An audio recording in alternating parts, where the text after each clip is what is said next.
Okay, go ahead. Mark Mwenje, sorry. You are in the house.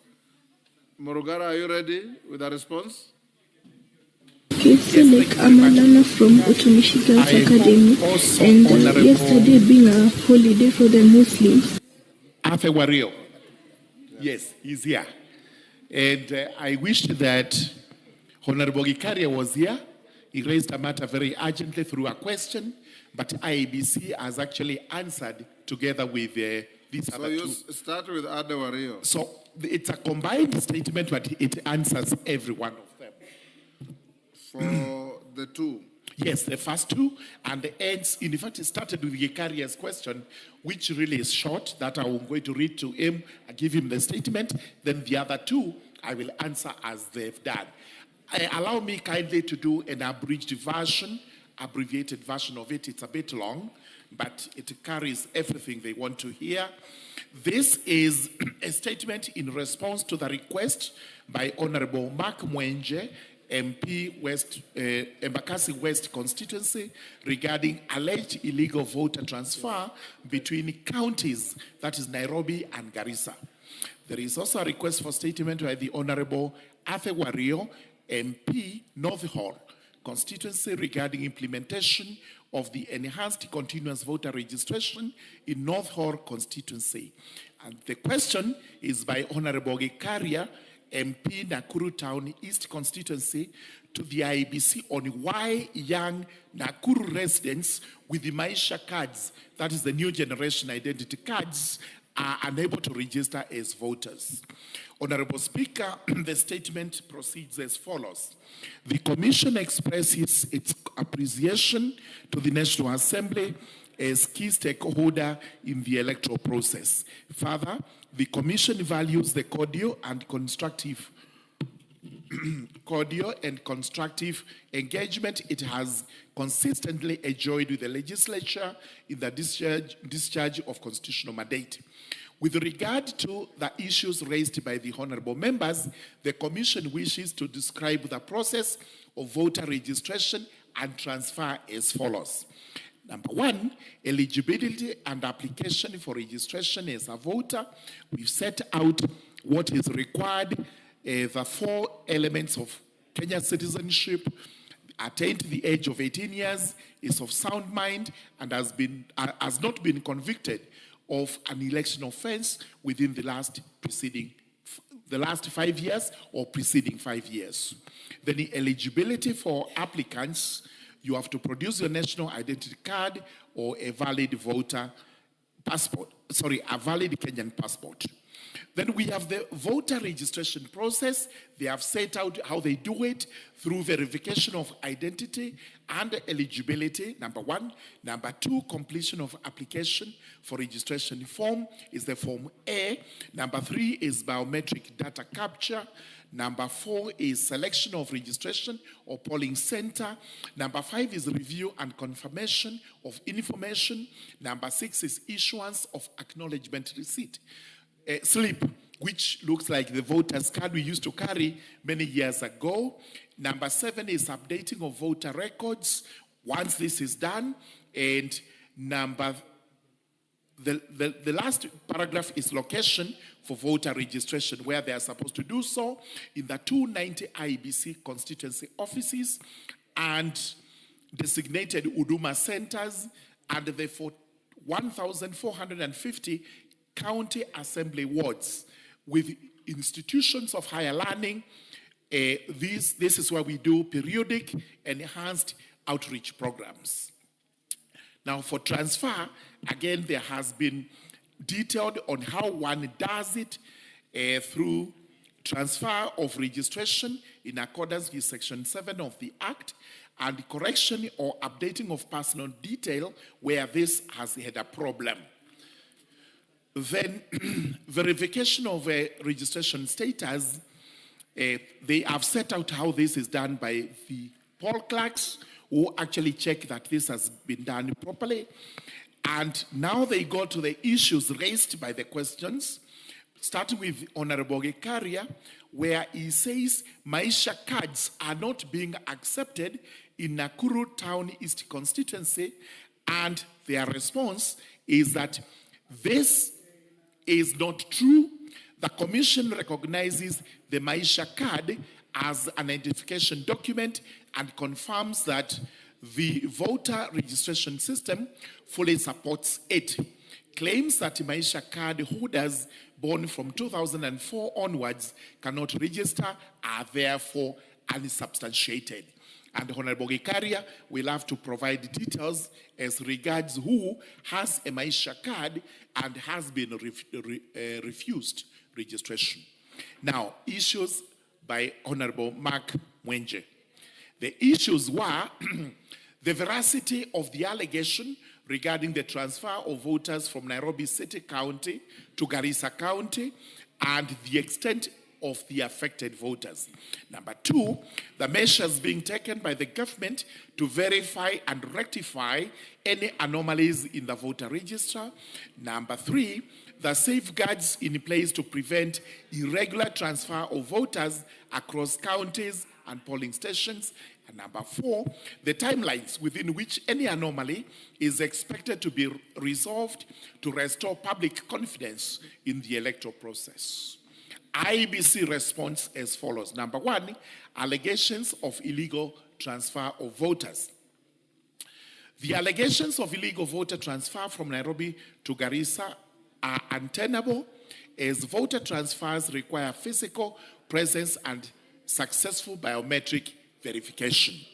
Therefore, Honorable Mwenje would have to provide details regarding any alleged transfers and where, if so, those transfers are in breach of any law, especially our electoral laws.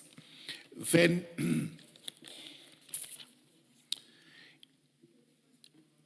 once these measures are designed to detect, deter, and address irregularities while strengthening public confidence in the electoral process.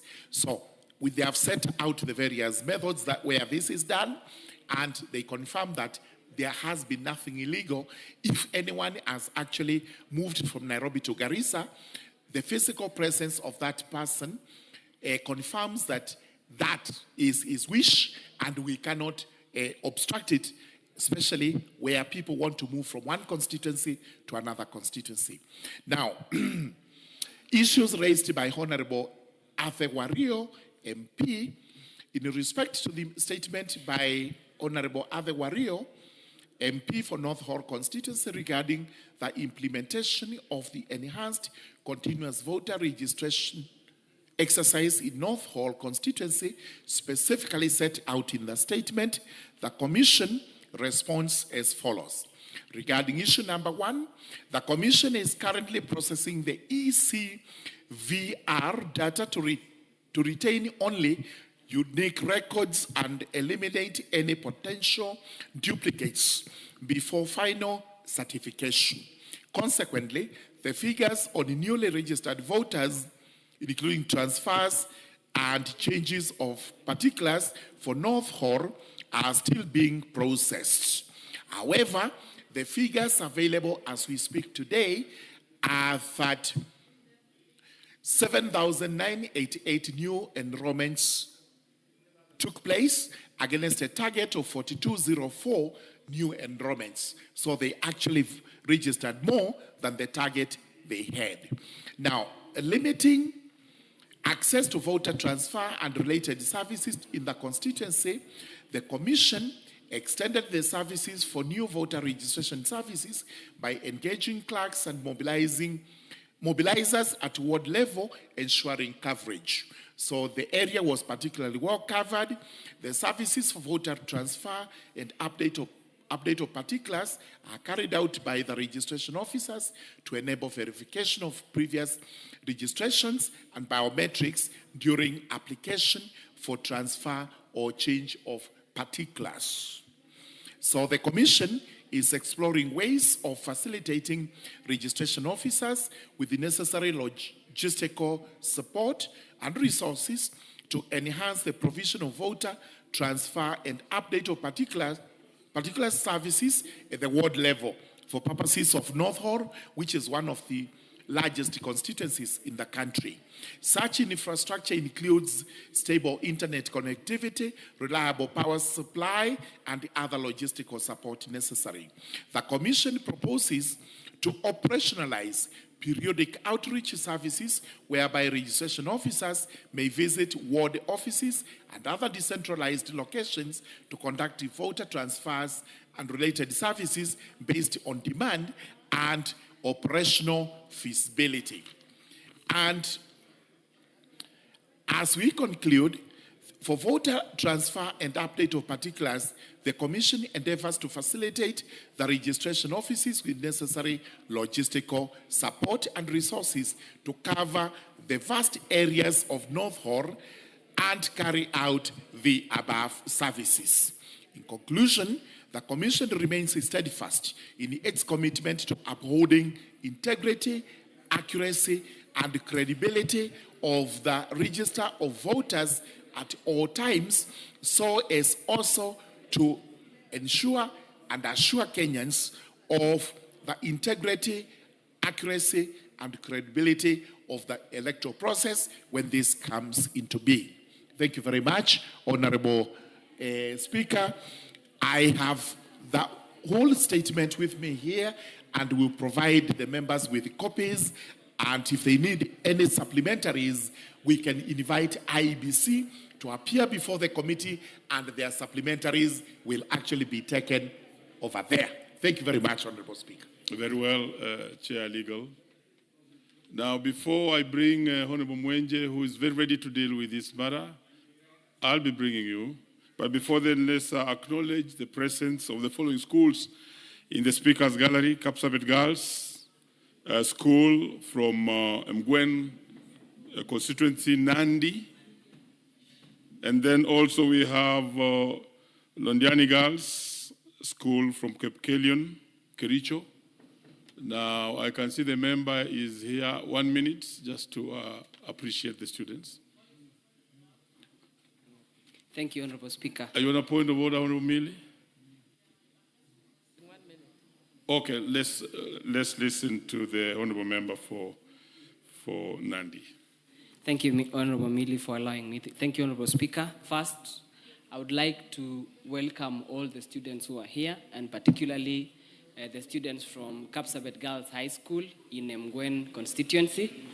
And I want to, I know it's a rare chance for you to be in this honorable house, but I want to encourage you that Kapsabet Girls, Honorable Speaker, is one of my it's a leading school in Mgwen constituency, of which last year we had close to 99% transition to the university. Great. And I'm proud of them because they're very disciplined and hardworking.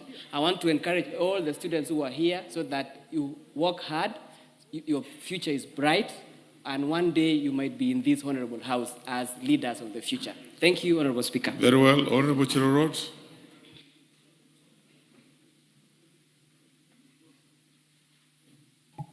Thank you, Mr. Speaker, for giving me this opportunity to join my colleague, Len Mengich, in welcoming both Londiani Girls and Kapsabet Girls to this house, August House, where laws are made and passed, Mr. Speaker.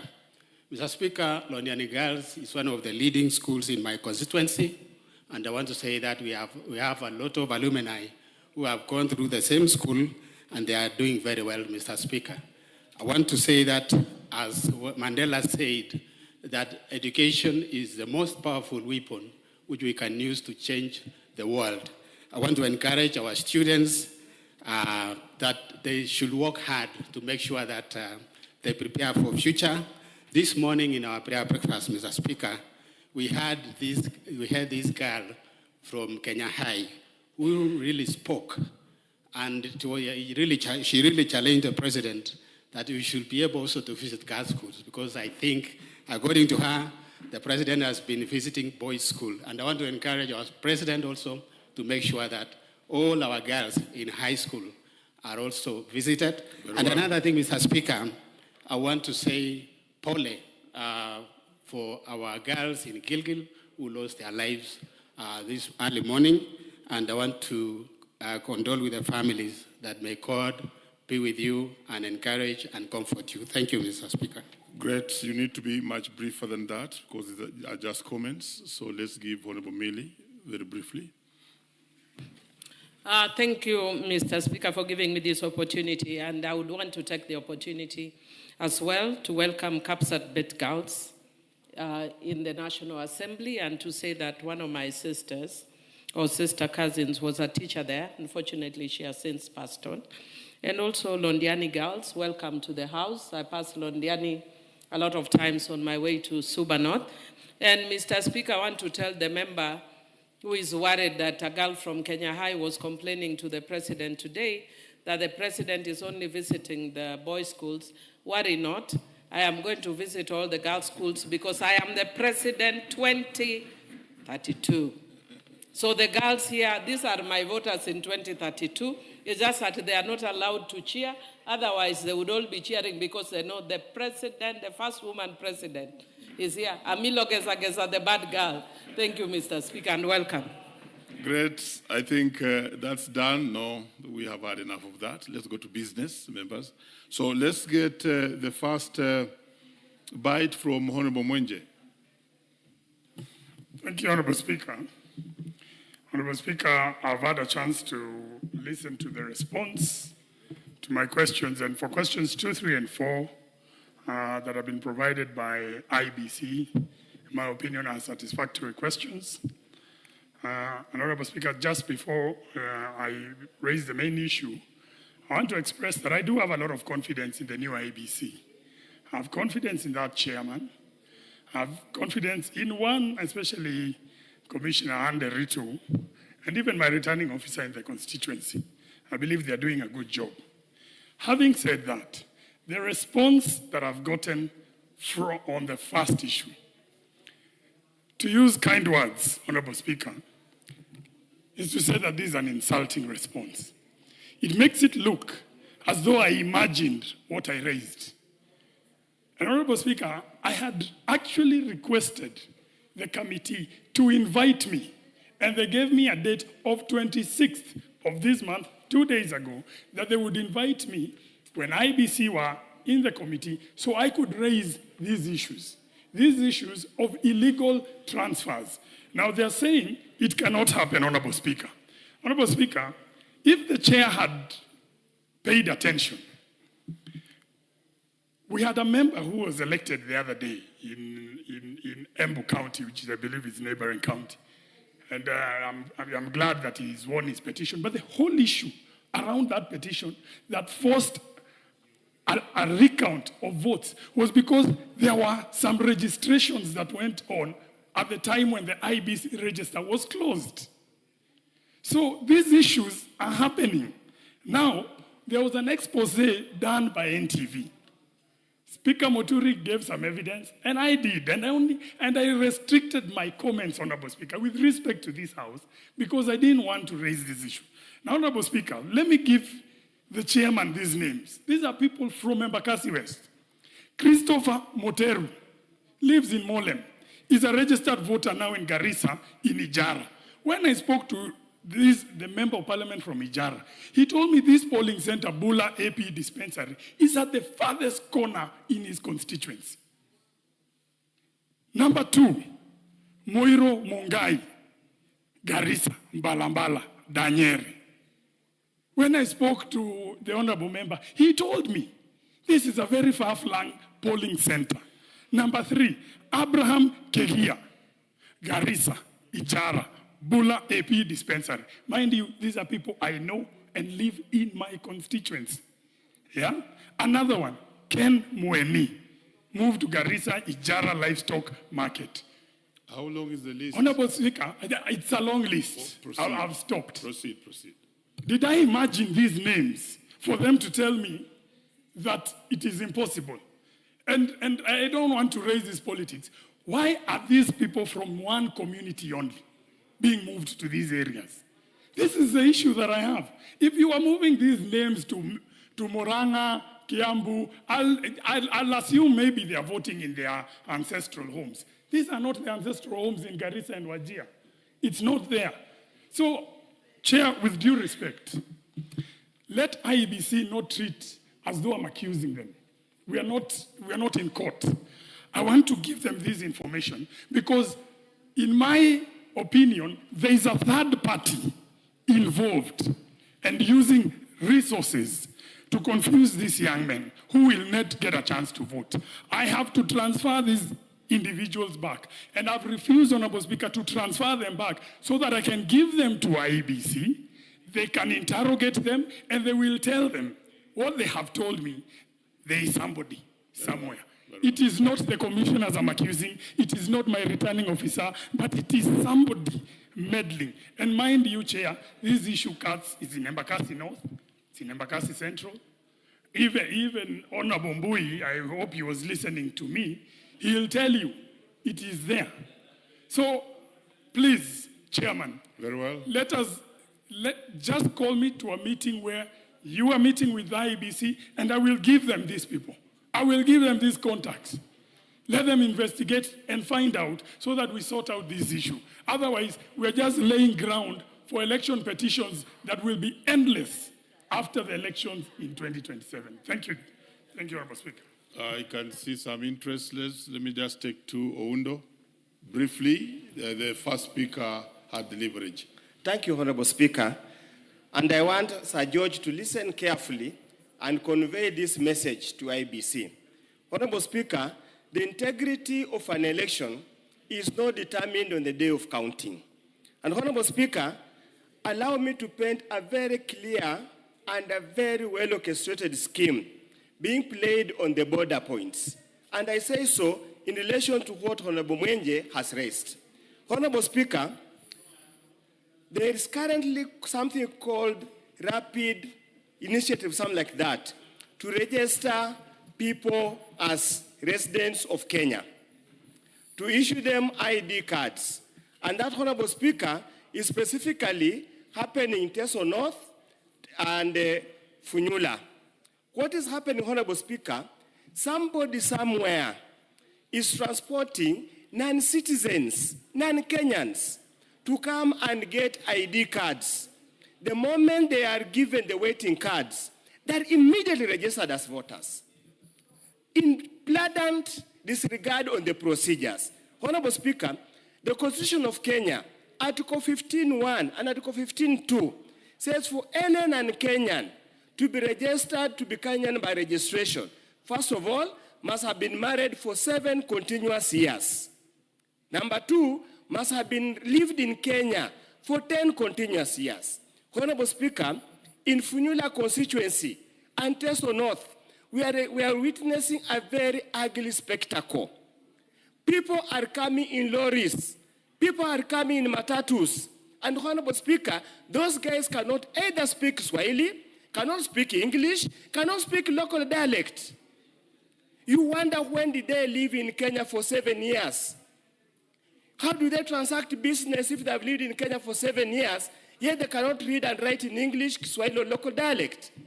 How do they become residents of Kenya? How have they lived for Kenya? For 10 years, Honorable Speaker. And they cannot even read and write. Honorable Speaker, we got your point. It might be expedient please. Politically, but the danger we're exposing this country to is going to haunt us for 10 or so years after the people who are orchestrating the same have long left office.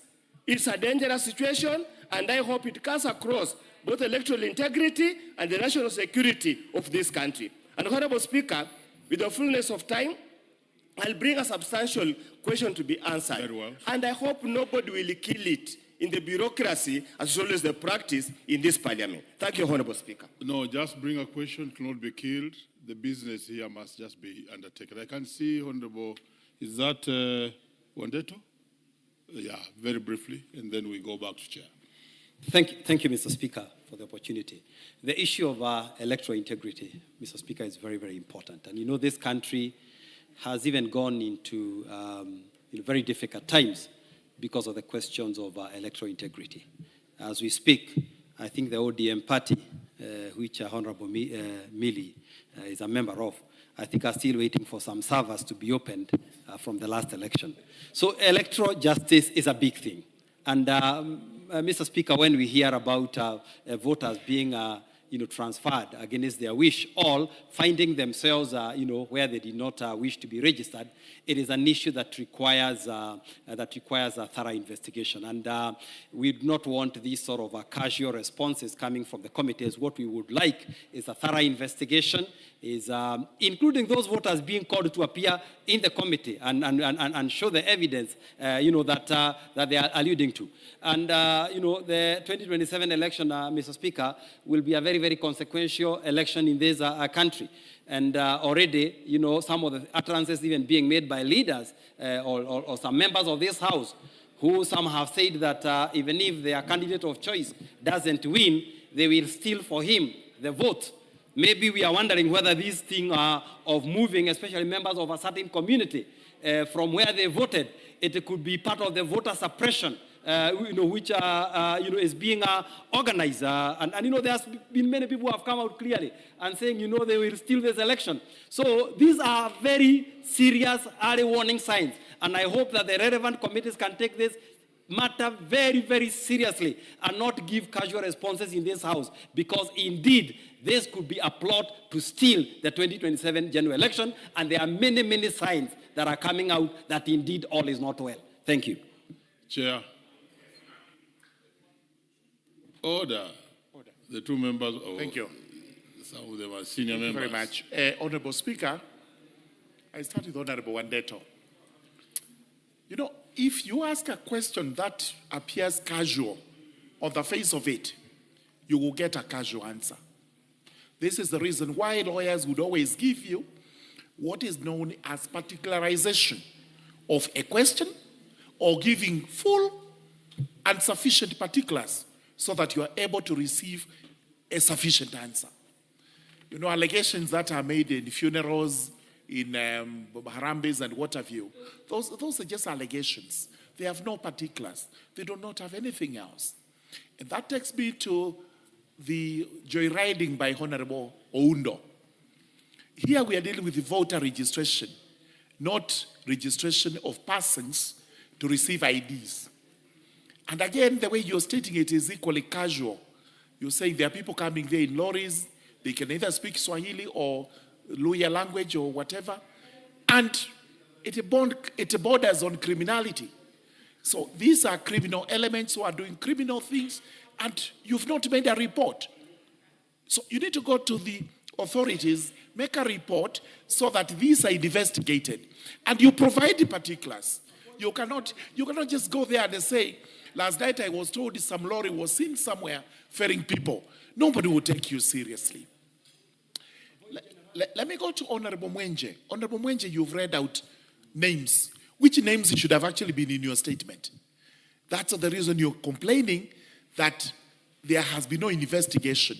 Had you given those names in your request, you would now be having answers as to what your constituents who belong to a certain ethnic community did to find themselves in wherever they found themselves, if that is true. So, the way to cure it is you may do a letter to Justice and Legal Affairs with those names, IDs, and other particulars. Then we'll invite IEBC to appear before us. And you may be surprised. Through the process I have read here, those constituents of yours actually appeared before a registration officer, expressed intention to go to Mbalambala or wherever they want to go, and the due process was followed, and they were moved. How that happened, you say somebody somewhere is inducing them. Again, let us have particulars of that particular somebody somewhere who is inducing them, who is committing an offense, and you are not complaining about him because you are not allowed to do so.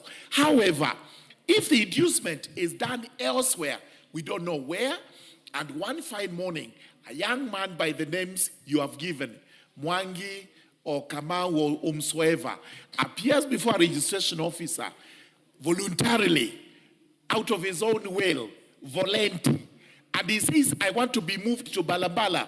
The reasons, he states whatever reasons. He is now shifting base from your constituency to Garissa or to wherever. And the registration officer is convinced that that application has merit. believe you me, IBC will act on it. So let's get full particulars. I assure you, we will have IBC coming over and they will give a response. Thank you very much, because at least you have confidence in some of the commissioners. In fact, it's not just Anderito. All of them are determined to deliver to this country a free, fair, credible, justifiable election. Those allegations of rigging, those are wishful thinking of whoever is thinking that way. We want an election that is going to be believable by everybody, because an election is done at a polling station. And that is going to be what we will take forward. So, but this House must also fund IBC. I have made that plea before, that if IBC is not properly funded, then you will hear cries and whinging, because it may not be able to do its work timelessly. Thank you very much. Thank you, Chair. I think your strength in that area has been the specifics, because this is a house of rules and order. And relax, Honourable Member. And the two Honourable Members, you can actually bring substantive questions and they are dealt with specifics. But I think Mwenje did very well in terms of the names. And I want to guide that when you invite IBC, it's not bad to invite Mwenje, because he's a member of Parliament and he can execute all these things right there. And by the time you come back here, it's very, very well done. What is it, Honourable Member? Because I've closed that matter. Thank you, Mr. Speaker. Mine was just but a request. Yes. Instead of Mwenje going to the committee, the chair invites IBC in this house, and because the question is cutting across all the constituencies. Check out on the people who need to come to the house. We have our order, standing orders, which guide us on who can be called here. Let's move to the next business. Is Honourable Martin Pepela in the house? If so, do we have the Chair, Transport and Infrastructure? Yes, I can see Chair, Transport and Infrastructure there. You have a matter to execute. Honourable members, allow the Chairman, Transport and Infrastructure to execute this matter. Give him the microphone. There's a microphone on your left. Now you have both. Thank you. Honourable Chair, Honourable Speaker, give me the details, please. The member, I can't even see the member. Yeah. Oh, he's here. Okay. Martin. Thank you, Honourable Speaker. Honourable Speaker, on 12th March 2026, the member for Webuye East, Honourable Wanyonyi Martin Pepela MP, requested for a statement from the chairperson of the Departmental Committee on Transport and Infrastructure regarding a tragic road accident along the Wembuye-Kitare Road. Honourable Speaker, in the statement, the honourable members sought to establish, among other things, and I think I will just go straight to the responses, because regarding the report on any safety audit conducted on the road at Maraba Junction along the Webuye-Kitare Road, and if so, whether the road area has been officially designated as an accident black spot. Following the accident, the authority reviewed the available crash data for the Maraba Junction along Webuye-Kitare Road, while also taking into consideration the alignment of the road at that particular section that includes the climbing lane. The review indicated that the section does not qualify as an accident black spot. Regarding the measures being undertaken by KENHA to enhance safety at the junction, including the installation of properly designed and clearly marked speed bumps and equip proper road signage, clear road markings, reflective stands, and any other appropriate road safety interventions and timelines for the completion of the installation of these road safety measures. The Ministry of Transport and Roads stated that the previously installed road signs at the section have been vandalized severely, despite sensitization of efforts by the agency to deter the vice. Kenya has initiated additional urgent road safety measures at the Maraba Junction through the PBC contract, including one installation of additional warning and informatory signs at the critical points at the junction, and two, remarking of the road with the thermoplastic paint to improve visibility, and three, installation of properly designed rambo strips using thermoplastic paints to alert drivers. Three, Honorable Speaker, regarding the long-term plans by the Ministry of Roads and Transport, if any, to upgrade the Webuye-Kitale Road and to dual carriage way to avert frequent accidents, specifying projected timelines. The ministry submitted that there are currently no immediate plans to upgrade the entire section to a dual carriageway, as the existing traffic volume does not call for dualing. In addition, prevailing budget constraints would not allow construction of a dual carriageway in the near future. Four, Honorable Speaker, regarding plans by the ministry to compensate the families of the victims and measures in place to support victims of the accidents that occurred at Malaba Junction, the ministry submitted that it condoles with the families of the affected victims. However, plans for compensation of victims of accident on its network can happen following a thorough police investigation, establishing on who takes the liability. Furthermore, as the ministry implements its mandate of providing safe and adequate national trunk roads to all road users, it is also engaging the National Transport and Safety Authority and the National Police Service to enhance enforcement of traffic rules along the corridor to mitigate accident occurrences. Honorable Speaker, I submit. Thank you.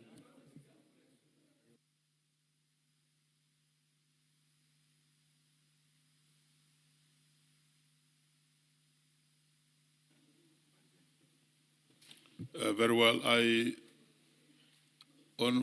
Chair, I think you should proceed. Is the Honorable Ahmed Hussein in the House? Hassan. Then if he's not there, I would have asked you to proceed and do the two of them because they're concerning. But now let me bring Honorable Pepela for... Thank you, Honorable Speaker. Honorable Speaker, first I want really to thank my friend Chair for this response, but also raise a couple of issues, Chair, especially Chair on issue one. Chair, we've lost so many people on this road, and in particular this particular spot. And Chair, I think for me where I sit, in terms of categorizing a place as an accident black spot, depends so much on the frequency of accidents that happen in that place. And Mr. Speaker, this place, even when we lost around 15 people, we still continue losing people at this particular place. So Honorable Speaker, I don't really understand the parameters that have been used to say that this particular place cannot fall within a black spot. That's why I want to challenge the Chair to really revisit their position and really categorize this place as a black spot because we are continuing to lose many people. Chair, on issue two, in terms of the steps that the minister has taken, I want really to appreciate because we can see remarking of the road and they have also installed some warning signs. But Honorable Speaker, we had requested for a comprehensive plan and measures to be able to ensure that they install the warning signs, they install speed bumps, which really has not been done. So I think really I want to challenge Chair that they also need to move and ensure that beyond what has happened, they are also coming up with a comprehensive plan to ensure that they put in place measures that will really reduce the number of accidents at this particular place. On issue 3, Chair, as far as dwelling of this road, I expected really, Chair, that the ministry will tell us if they don't really want, or rather if they are not ready to do all this particular section or this particular road, they should also even just be planning to widen this road. Because one of the challenges is that the road is not that wide enough, and that's why we are having this access. So I think for the ministry to say that the reason why they will not do all this road is because of the budget constraints, I think really they're also not being fair. Because it is this house that recently passed the National Infrastructure Fund, and that fund can as well also be used to be able to widen this particular road. Finally, Chair, I appreciate the ministry condoling with with the families that lost their loved ones. But I think really, Chair, that is not enough.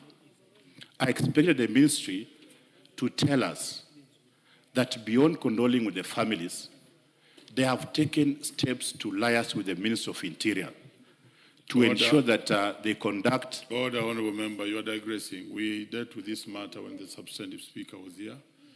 And you also have a chance of even bringing a special motion next week, specifically to deal with that matter. I'll be supporting you, I'm a teacher. So please confide yourself to the business.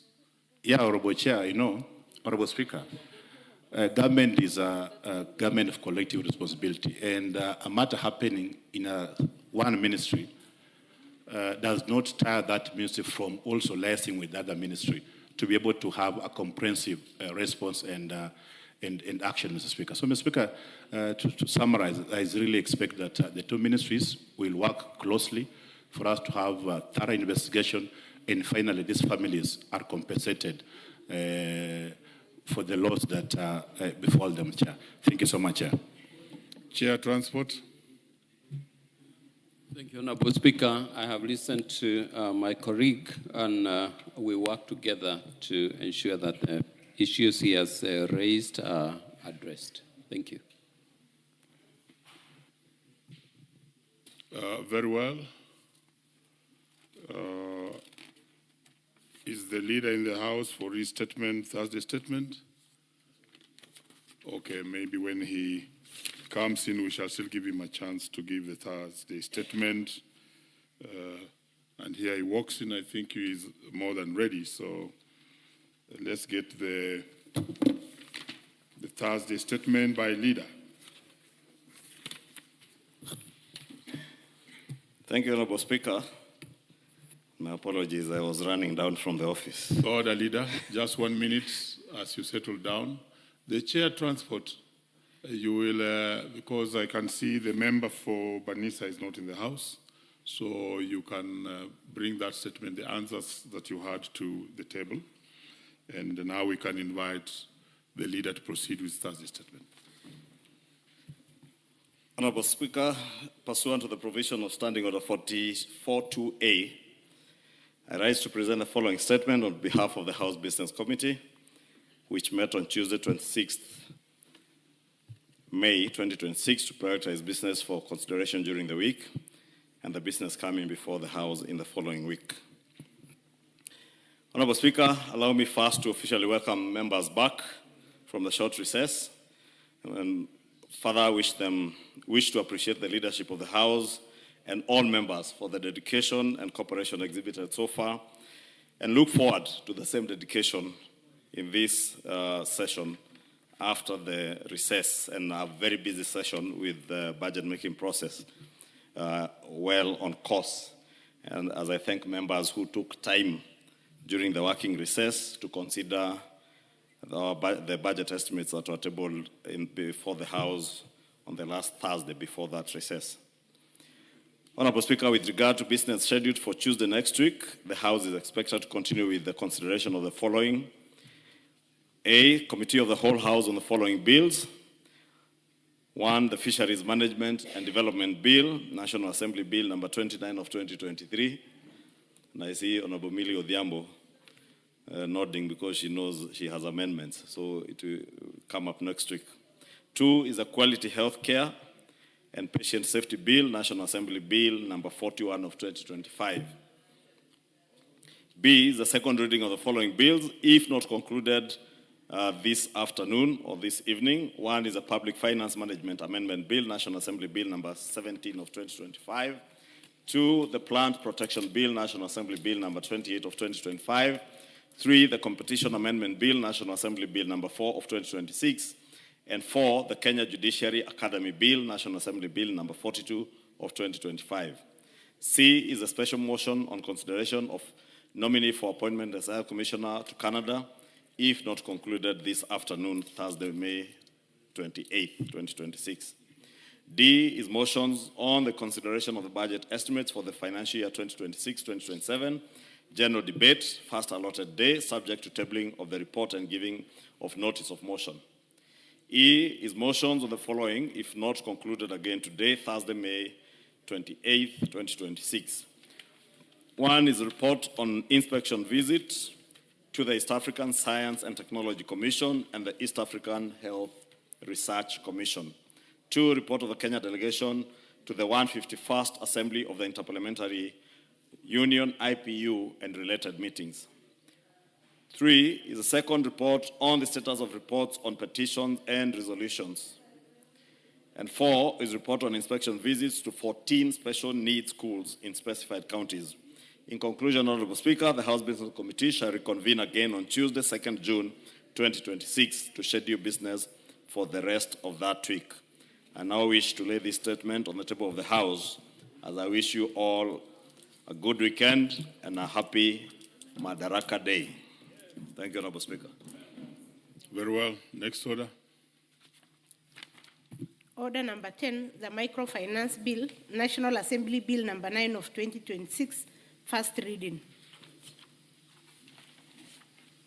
A bill for an act of parliament to amend the law regulating microfinance business in Kenya and for connected purposes.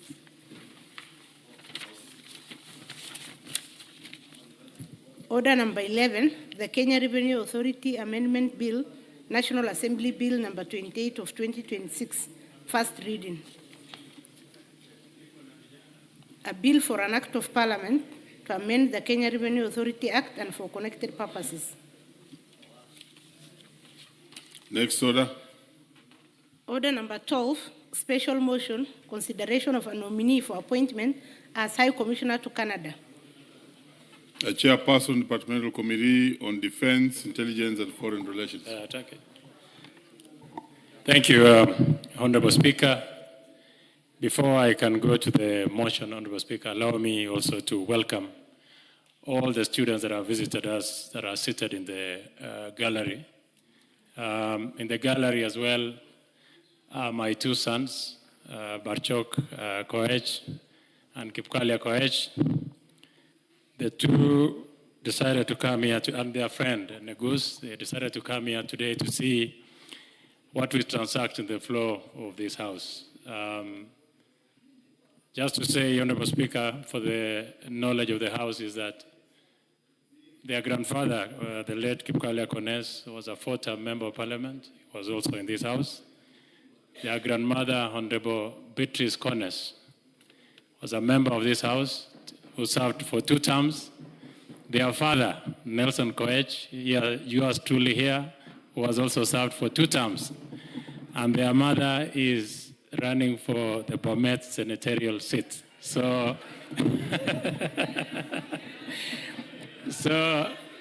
so I truly have, even though none of them is showing any interest of politics at the moment, I thought it will be a good thing for them to come here today and see what we transact in this house. And all those that are in the gallery today, the students who are here, we wish you all the best. We wish you all the best in your studies. I know in the near future, some of you will be standing here moving the business of the day and moving this country forward. Honorable Speaker, I go to the business. I beg to move that taking into consideration the findings of the departmental committee on the Defense, Intelligence and Foreign Relations in this report on the approval hearing of Mr. Humphrey Mulongo Watanga, EBS, for appointment as High Commissioner of the Republic of Kenya to Ottawa, Canada, laid on the table of the House and pursuant to Article 132 of the Constitution, Section 3 and 8 of the Public Appointments Parliamentary Approval Act, Cap 7F, and Section 22 of the Foreign Service Act, Cap 185E. This House approves the appointment of Mr. Humphrey Mulongo Watanga as a High Commissioner of the Republic of Kenya in Ottawa, Canada.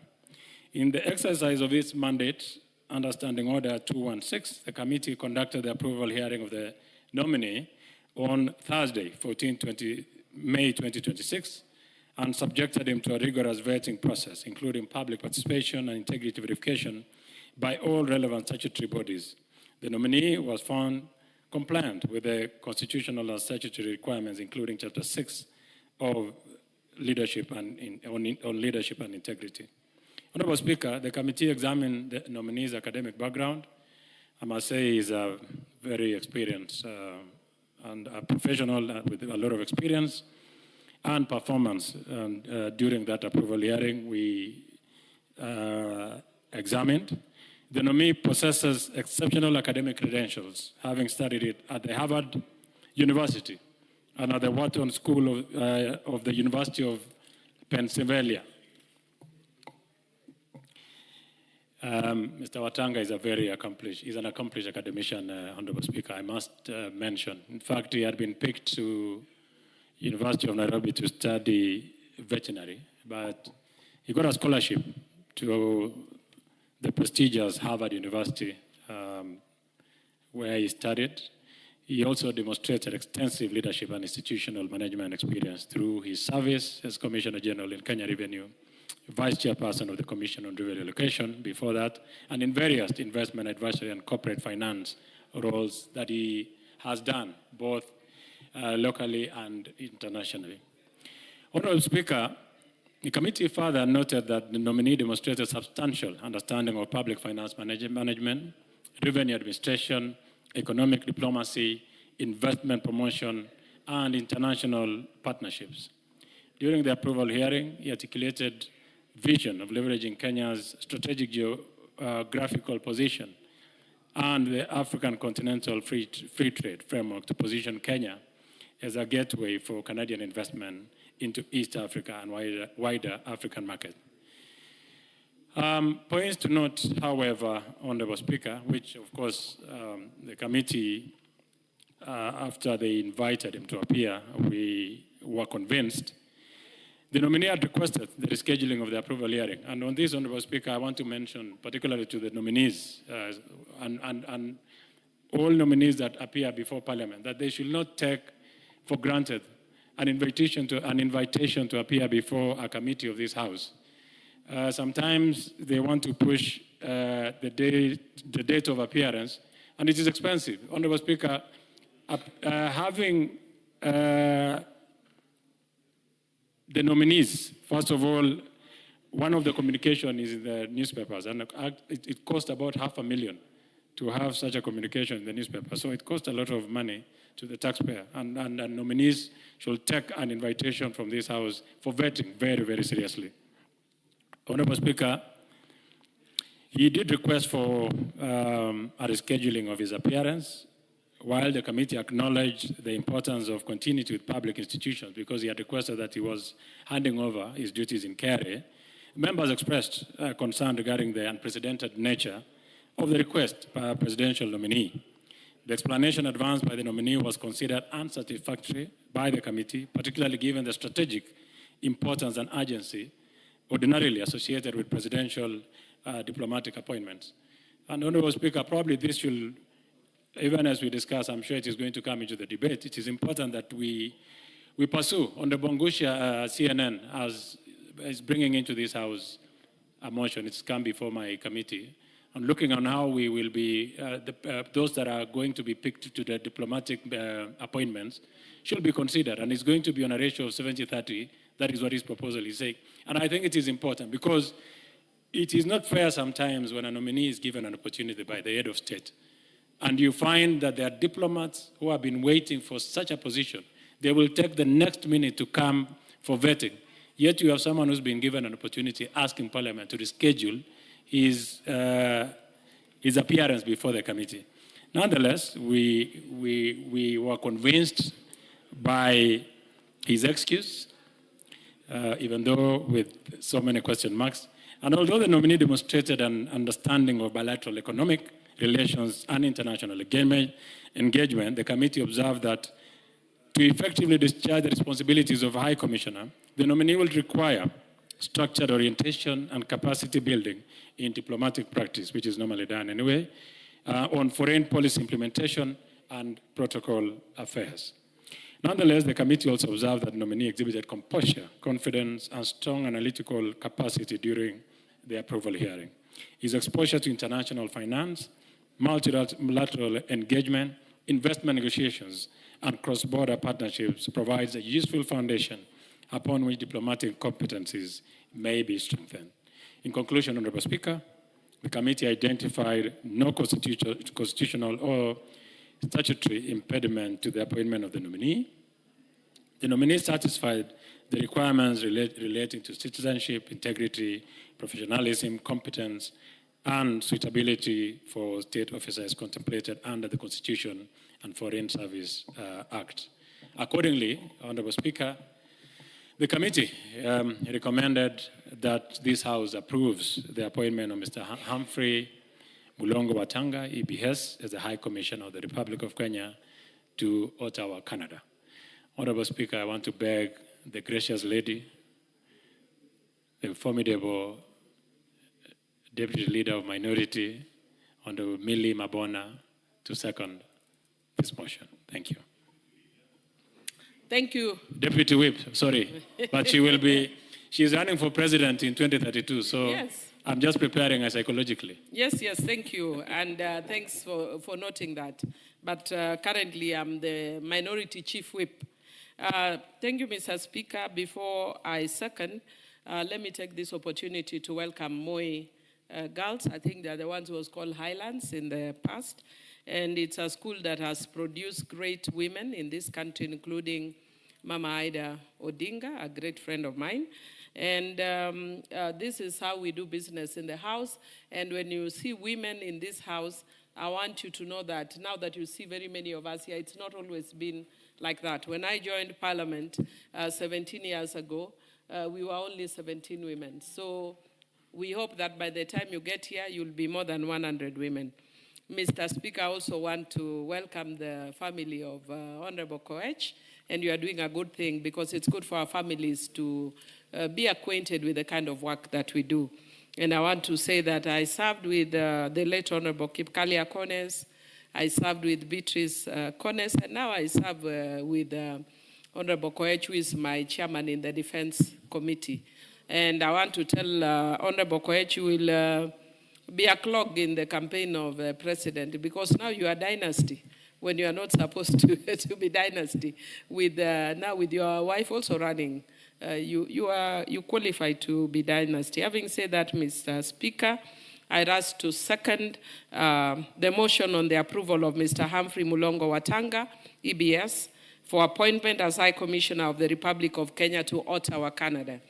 Mr. Speaker, the committee undertook the approval hearing of the nominee on Thursday, 14th May 2026, in accordance with the Constitution, the Public Appointments Parliamentary Approval Act, the Foreign Service Act, and the standing orders of this House. The committee confirmed that the nominee satisfied the constitutional and statutory requirements for appointment to state office, having been duly cleared by all relevant statutory bodies in the country. Mr. Speaker, the committee further notes that the nominee possesses exceptional academic and professional credentials, having studied at the famous Harvard University, and I wish the minority leader, Honorable Inchungwa, was listening, who likes bragging about alliance. Now we have somebody here with Harvard University, and including Honorable Karoli, who also went to Harvard, but I also went to New York University, so don't boast for me. Mr. Speaker, he also went to the Wharton School of the University of Pennsylvania.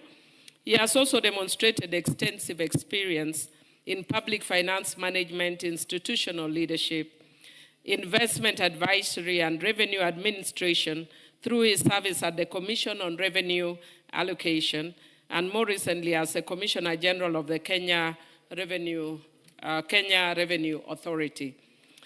Mr. Speaker, additionally, the nominee demonstrated strong analytical ability, composure, and understanding of economic diplomacy during the approval hearing.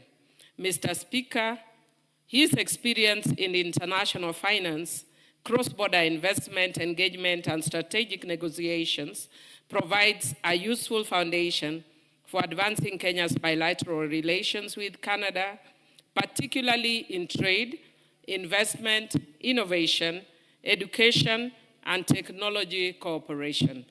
Mr. Speaker, notwithstanding the strengths that I've mentioned about him, the committee observed notable concerns, particularly regarding the nominee's request for rescheduling of the approval hearing on account of an ongoing handover process at the Kenya Revenue Authority. Mr. Speaker, I know this may sound like a simple matter for a lot of people, but such a request by a presidential nominee was unusual and occasioned additional public expenditure, especially in these difficult economic times, arising from the need to undertake a second public advertisement and extension of the vetting timelines. Mr. Speaker, the committee further observed that he lacks the formal diplomatic training and direct foreign service experience. But this wouldn't be a first, Mr. Speaker, because we have seen people who have similarly served and have done very well. Diplomatic representation at the level of a G7 country such as Canada requires not only management competence, but also familiarity with diplomatic protocol and multilateral engagement, and that is one of the reasons that we raise a bit of concern about him. However, Mr. Speaker, the committee was equally persuaded that the nominee's extensive experience in economic governance, international engagement, and institutional reforms provides a strong basis upon which the necessary diplomatic competence can be developed.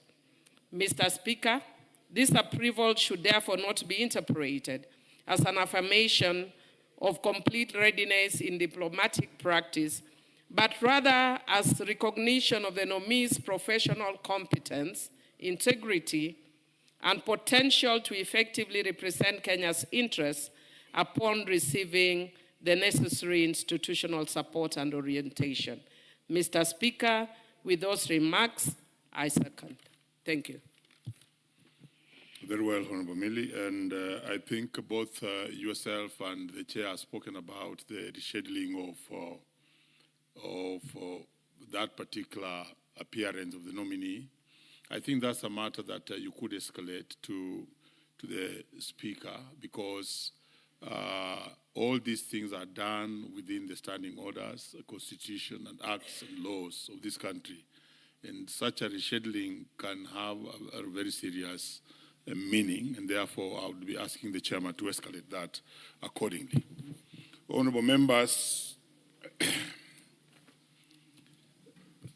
I now proceed to propose the question that, taking into consideration the findings of the Departmental Committee on Defense, Intelligence, and Foreign Relations in its report on the approval, hearing of a nominee for appointment as High Commissioner to Ottawa, Canada, laid on the table of the House on Tuesday, 26 May 2026, and pursuant to the provisions of Article 132(2)(e) of the Constitution, Section 22 of the Foreign Service Act, Cap 185(e), and Section 3 and 8 of the Public Appointments Parliamentary Approval Act, Cap 7F, this House approves the appointment of Mr. Humphrey Mlongo Watanga, EBS, as High Commissioner to Ottawa, Canada.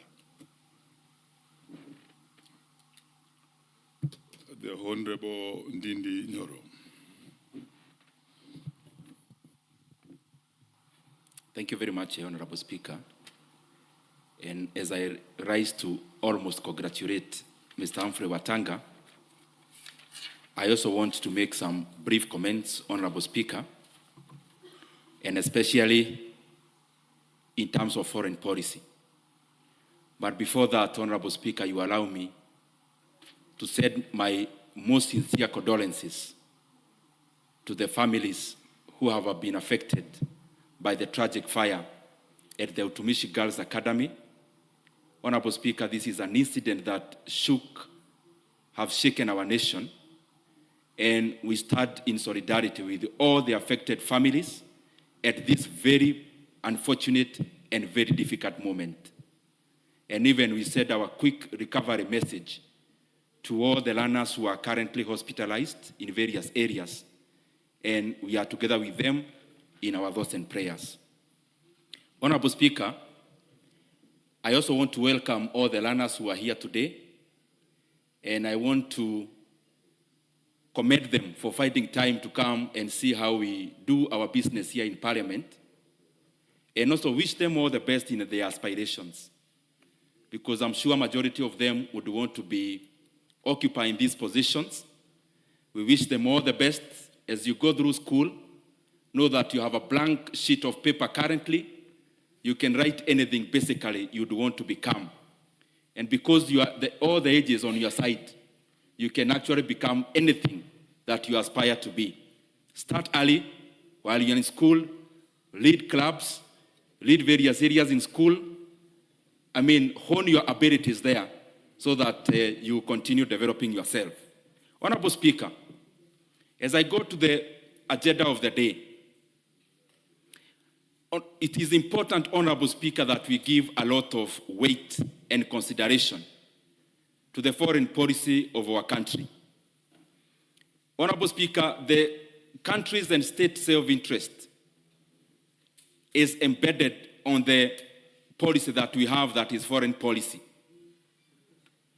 Currently, Kenya, as it stands, Honorable Speaker, as a developing country, our role should basically be about trade, investments, and production. Because, Honorable Speaker, whatever we do that safeguards our national interests, it should always have fruits to the Kenyan people.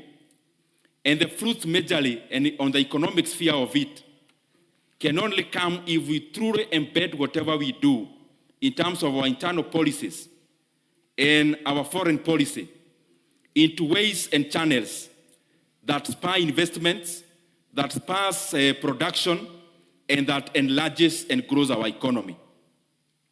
And Honorable Speaker, as we say so, because we are clear-minded at where our country is now, looking at the data between what we do between Kenya and Canada, it is evident, Honorable Speaker, that our trade between Kenya and Canada is almost equal, but it's also marginal when we look at the comparative nature of what we do with the other economies. Because we are talking at around only 20 billion Kenya shillings, Honorable Speaker, in terms of trade. But more importantly is about what would we actually trade with Canada. Looking deeper, you realize that Kenya, whatever we take to Canada in terms of exports out of our country, is majorly coffee, tea, and apparels. But majorly, Honorable Speaker, what we export to Canada is what would pass in terms of the calculation of GDP using the production formula as primary production. Whatever we take to Canada, Honorable Speaker, is majorly in raw form, in primary form. Honorable Speaker, again, looking at what we get out of Canada, you see that machinery and especially around aircraft is one of our imports.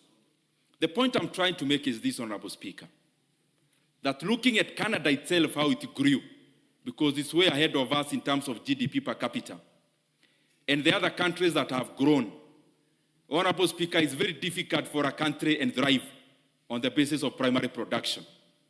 And therefore, it is important, as we debate about foreign policy, and the officers we are seconding to those foreign missions, Honorable Speaker, that we all retrospect that we also need to make our economy a bit more complex. Primary production alone, Honorable Speaker, is good, and I'm not talking about substituting, but I'm talking about increasing some level of complexity, so that as we trade using the primary production goods, Honorable Speaker, we also continue to make our economy grow to other more productive areas. Honorable Speaker, in terms of production, the more you embed technology, the more productive you become, and the more you produce high-quality commodities, products, Honorable Speaker. And therefore, it is important, even as we look at these kind of scenarios, we look at areas of adding value to whatever we trade with Canada, but even going further by making some decisions that will make our economy much more complex, produce much more complex commodities, much more embedded with much more technology, so that, Honorable Speaker, we can earn much more. Because, Honorable Speaker, if you measure in volumes, the volume we export and the volume we import, whereas the barriers of payment is almost close to the same, you realize in terms of volumes, whatever we import is quite small in volume, because it's technology intensive, Honorable Speaker. Honorable Speaker, therefore, having said that, we also have to look at what do we need currently, even as we talk about that medium and long term that I've talked about. That our country now can, even as we try to make our economy complex, we can also do something in increasing the exact products that we actually trade with Canada. And Honorable Speaker, we look at our current situation. What are we selling more to the world? Number one, of course, being coffee and tea and floriculture, but also, Honorable Speaker, in terms of service, that is tourism. And Honorable Speaker, and I hope we can always do this as a country, that as we said Kenyans to represent us in various missions, Honorable Speaker, their target should be very clear. And our target currently, what we need as a country, is in terms of increasing our trade volumes and also our trade worth in terms of the amount that we earn. And Honorable Speaker, it is now time that even as we said these Kenyans in terms of foreign policy and in terms of all the other things they do, they must have a target in terms of looking for the markets of the Kenyan commodities. So that any person working for Kenya in any of the missions abroad, one of the missions and one of the targets they must have is the amount of trade you actually fetch for our country, Honorable Speaker. Secondly, is in terms of marketing our country. Honorable Speaker, if you look at the tourism numbers, Kenya is still too low despite whatever measures that you have done. And there are cases that have shown that, Honorable Speaker, if we get the right people to market our country, we can earn much more when it comes to tourism numbers, Honorable Speaker. Even the marginal increase we have had, Honorable Speaker, we can do more. If you look at a country like Albania, Honorable Speaker, in the last decade, this is a country that previously was attracting just around 1 million visitors, Honorable Speaker. Between 1 and 2 million visitors. And out of deliberate policies to grow tourism, Albania was able to grow their tourism numbers, Honorable Speaker, in a span of a very short time to over 14 million visitors, Honorable Speaker. And we are talking about a country that is quite small compared to Kenya and that is not as endowed like Kenya when it comes to tourism capabilities and what we can sell. And therefore, there is a lot of things that we can do using the capacity that we have as the country, and especially marketing Kenya as the right place. The other thing, Honorable Speaker, is about diaspora management. Currently, as we know, whatever we get mostly in Kenya is remittances. But we must never confuse remittances and FDI, because we must do both. Whereas remittances is consumerism-driven, FDI is investment-intensive. It is way in its time, Honorable Speaker, that we must also be creative on how we can make our remittances become more of FDI for investments other than tokens only for consumption that we set back at home. As I go to the conclusion, Honorable Speaker, I have seen a very robust CV of Mr. Watanga. And Honorable Speaker, we know he was an officer in KRA. And that begs the question, Honorable Speaker. We have seen a lot of turnover at KRA.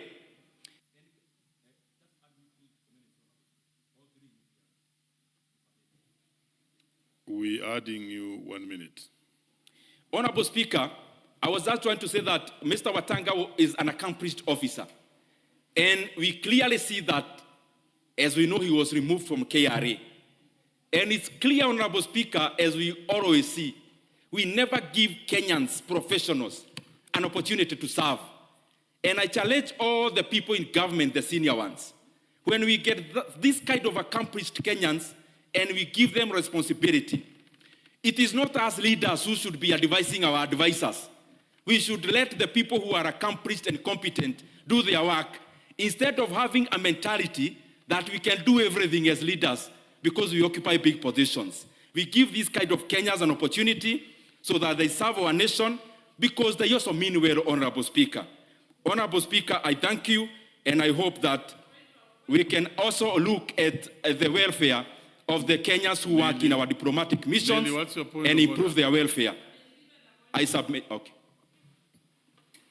Thank you. Is the honorable member in order to be alluding to the fact that we are the ones advising, the government is the one advising, not us? They are experts. But anyway, I'm in a broad-based. So broad-based is a mongrel. So I'm somehow in government, because I'm also minority whip, but I'm also in government, so I'm sitting in the fence. But Mr. Speaker, because I'm in opposition, am I not? Not opposition, I'm minority. Minority. Yeah, otherwise here would have been changed that it would be written majority chief whip, but I'm still minority chief whip. So if I'm fully and completely, absolutely inside, my name should change. But because it has not changed, I am a mongrel. And because of that, Mr. Speaker, I am defending the government, even as you are very happy. I want to tell you, I want to challenge the member. I want to challenge the member that is saying that is a government that is advising experts. Has he not seen the way Honorable Mbadi is busy advising the government until he's advising on the streets, on air, in the sea, on land? Honorable Mbadi is seriously advising the government, Mr. Speaker. Very well. We shall proceed. I think, Dindi, you had done your minutes. That's canter and banter. We allow it in Parliament and any time. I had given you 1 minute, and it was very well done. Let's hear Honorable Oundo, who has been waiting, and is also a very good economist. Thank you, Honorable Speaker, for this opportunity Oundo, you may proceed. To lend in a word in the consideration of a nominee for appointment as High Commissioner to Canada, a motion moved by the Chairperson, Departmental Committee on Defense, Intelligence and Foreign Relations. Honorable Speaker, before I proceed, I find it very, very weird. Let me use the word very weird. For the Honorable Millie Odhiambo, you can even see the struggle in her voice trying to defend the government. I sympathize with you that put in uncharted waters and make sure you don't drown there and lose your credibility on the international or local platform. Honorable Speaker, I did not attend the vetting process of the nominee, and I want to trust the words and the deeds of the committee. But, Honorable Speaker, allow me to bring into focus two absurdities. Number one, the current nominee has been praised and hailed as an extreme expert in public finance. He has been a commissioner at KRA, probably one of the few commissioners from the forgotten Mulembe nation to have served as commissioner of KRA. Honorable Speaker, of course, the circumstances under which he was removed from KRA is a matter of debate outside there, and in the fullness of time, we will know. However, Honorable Speaker, to be honest, And I want to be very honest, this one I'm speaking from my heart, that indeed we are misusing this officer. We are misusing this officer. We are taking this officer to an area where his expertise will not be fully exploited, will not be fully used to support proper governance and development of this country. That is the plain truth. We might want to say, oh, diplomacy is an open field, anybody will be, diplomat will be trained. Honorable Speaker, as much as I'm trainable, I'm not so sure I can become a diplomat. There are diplomats who have trained from undergraduate. What message are you sending to them? They have gone outside that defended this country successfully. Yet, we pick people who would probably have made very good accountant general in national treasury to go send them to a country where a bilateral relationship is a backwater relationship. We don't have much to do with Canada. It might be a big economy, but they don't think Kenya is worth anything. Honorable Speaker, just simple Googling, the volume of trade between Kenya and Canada is a mere 110 US million. Yet, and the only thing we take in Canada is coffee, tea, live plants, cuttings, and apparel. And what we earn there is less than 46 billion, 66 US million. Honestly speaking, and then you are taking such a decorated officer to go and while away there, waste time, rot there, just because, Honorable Speaker, sometimes decisions made in this country are very, very disappointing, are very frustrating. I know if he would have declined to take up the posting, like many others have done before him, he would have been called all the sorts of names by erstwhile colleagues here. Honorable Speaker, I really do not know what we can do. But allow me, Honorable Speaker, to appeal to him on a few matters. As he goes outside there. Leader, on a point of order.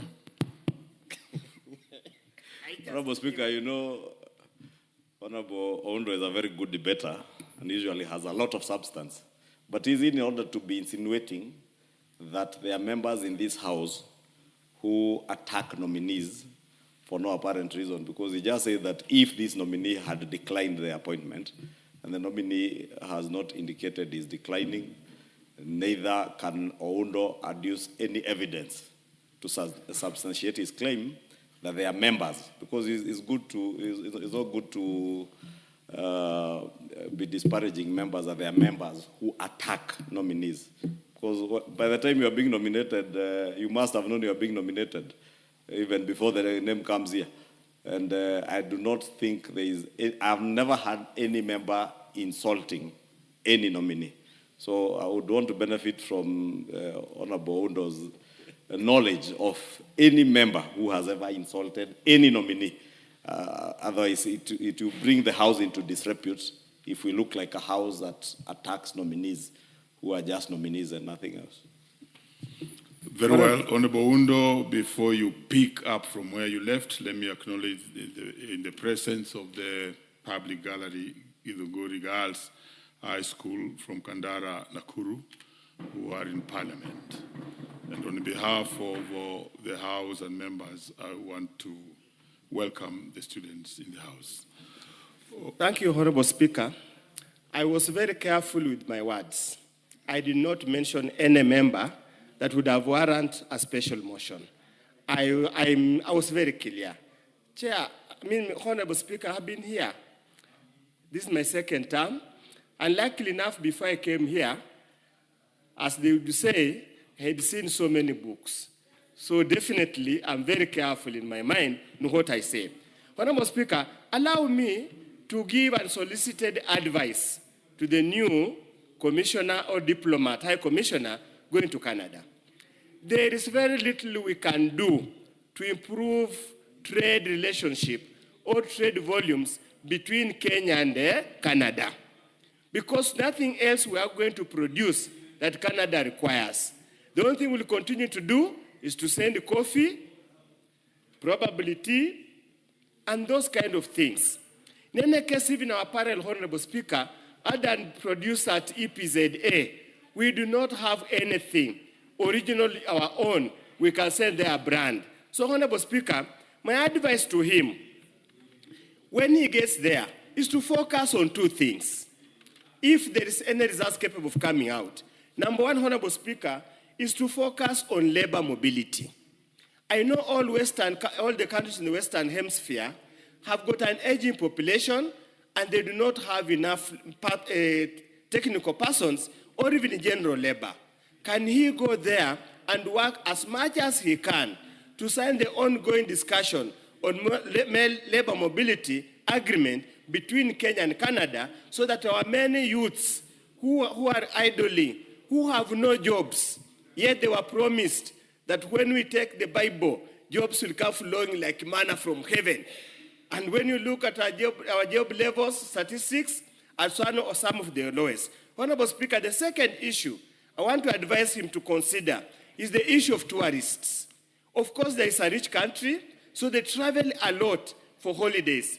Like some of us, me and the Honorable Speaker, because of the challenges we have in our constituencies and villages, the farthest we can go for holiday is Mombasa or Kisumu, Acacia.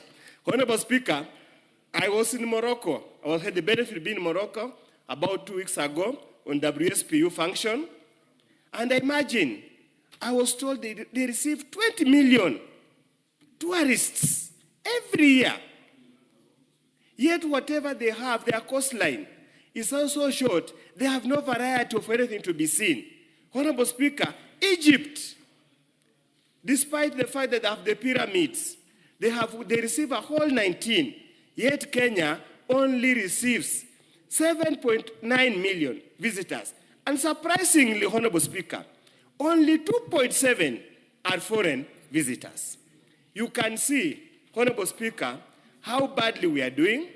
You can see, Honorable Speaker, how bad there's so much lost opportunity in the diplomatic cycle, because what we do, Honorable Speaker, we send demoralized members who go there to while away, hoping one day they will come back. Honorable Speaker, as I conclude, also allow me to join my colleagues in welcoming the students and the learners in general who continuously visit the National Assembly to come and listen to what we do here. This is what we do. We debate, we interject each other intellectually, and we don't become emotional. That's what we are supposed to do. Also, when you go outside there to debate maturely, objectively, and without getting carried away with emotions. Honorable Speaker, as I conclude, I wish him well. I hope when I go to Canada, I'll visit him and see how he's faring as he represents.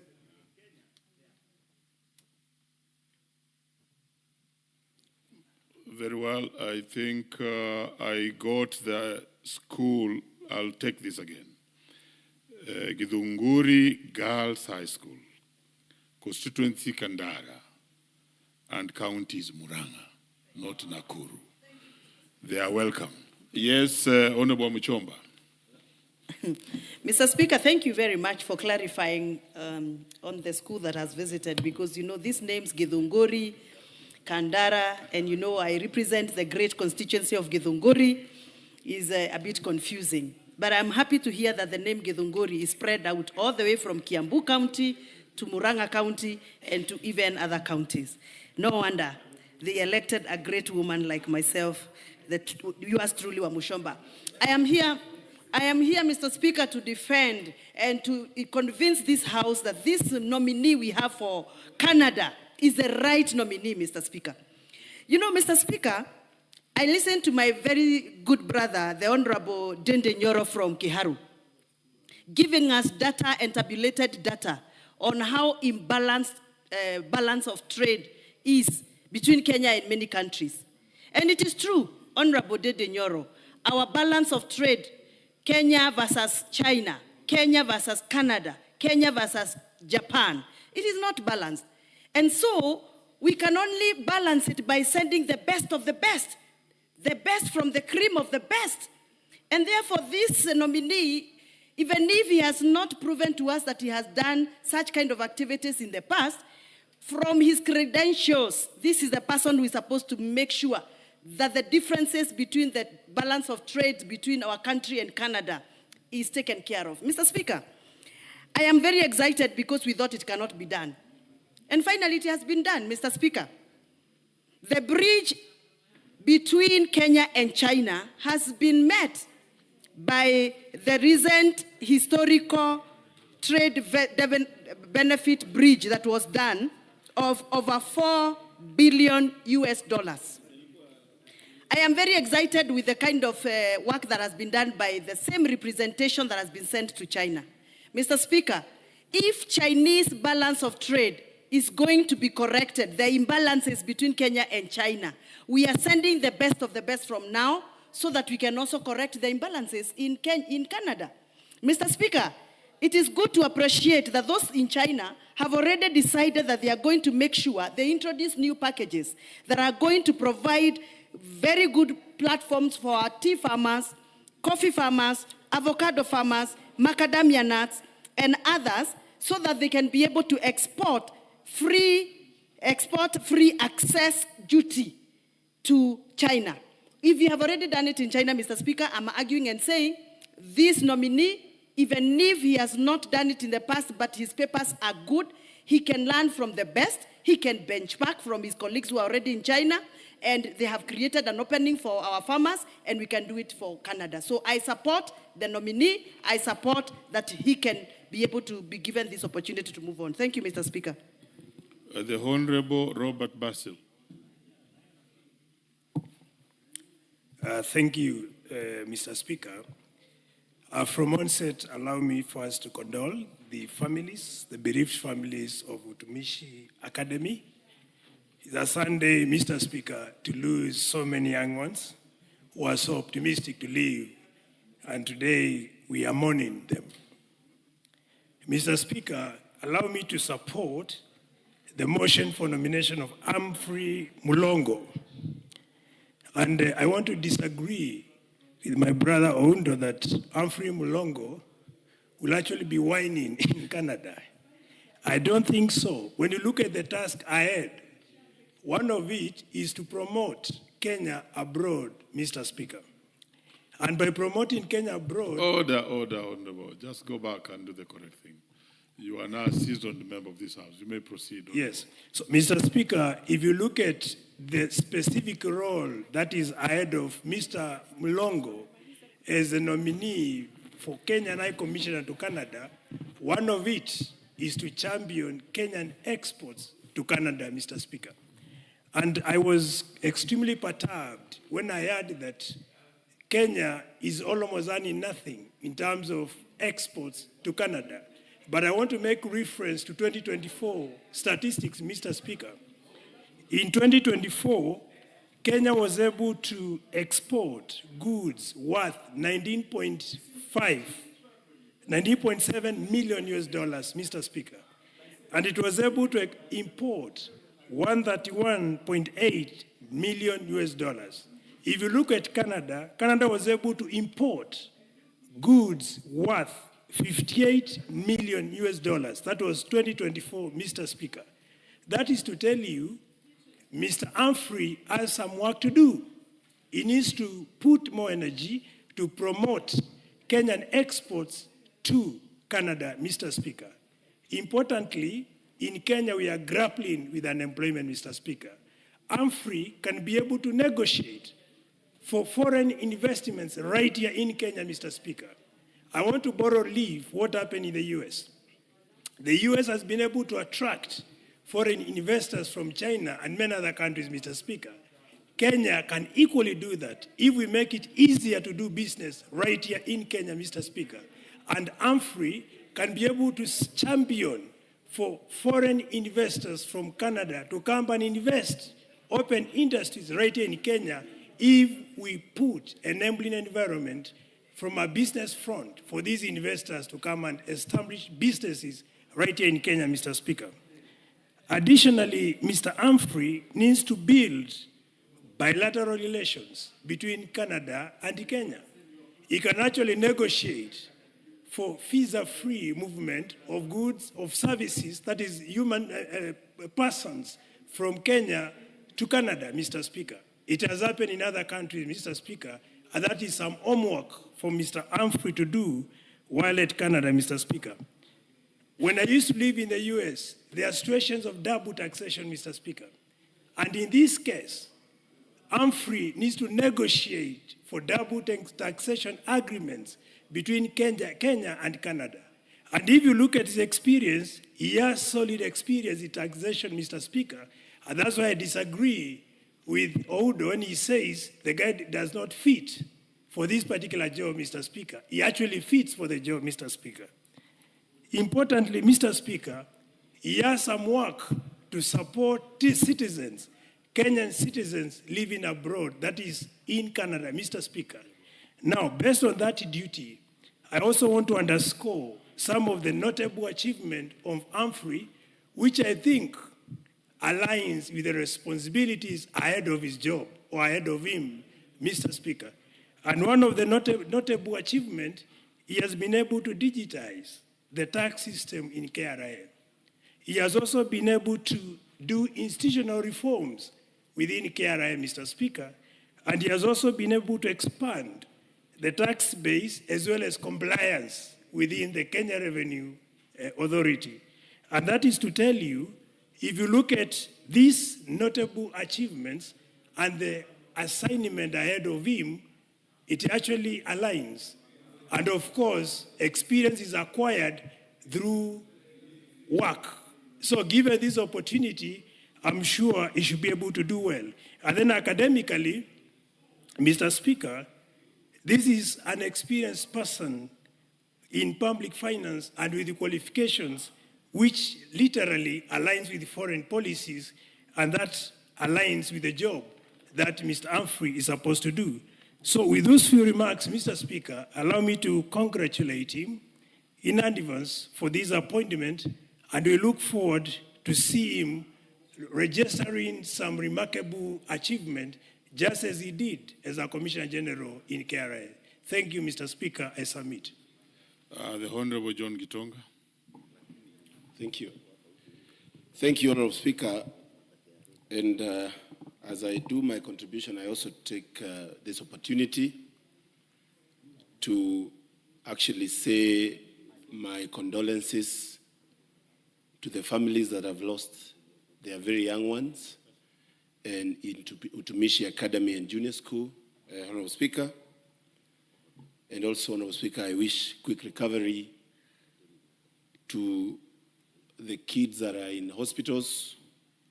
And in this very difficult day, Honorable Speaker, I want to give my solace to those families that are facing quite a difficult time. It is incomprehensible, Honorable Speaker, to imagine losing a loved one and a young one who is in school. Honorable Speaker, on the same breath, I also want to call upon this House to expedite and see the finality of the National Disaster Risk Management Bill that is currently in mediation, a bill that is looking at ensuring that we have equipment and VAT free of charge, Honorable Speaker, without taxation, and putting, Honorable Speaker, Honorable Gitonga. Yes, I can be informed, Honorable Speaker. Proceed, Leader.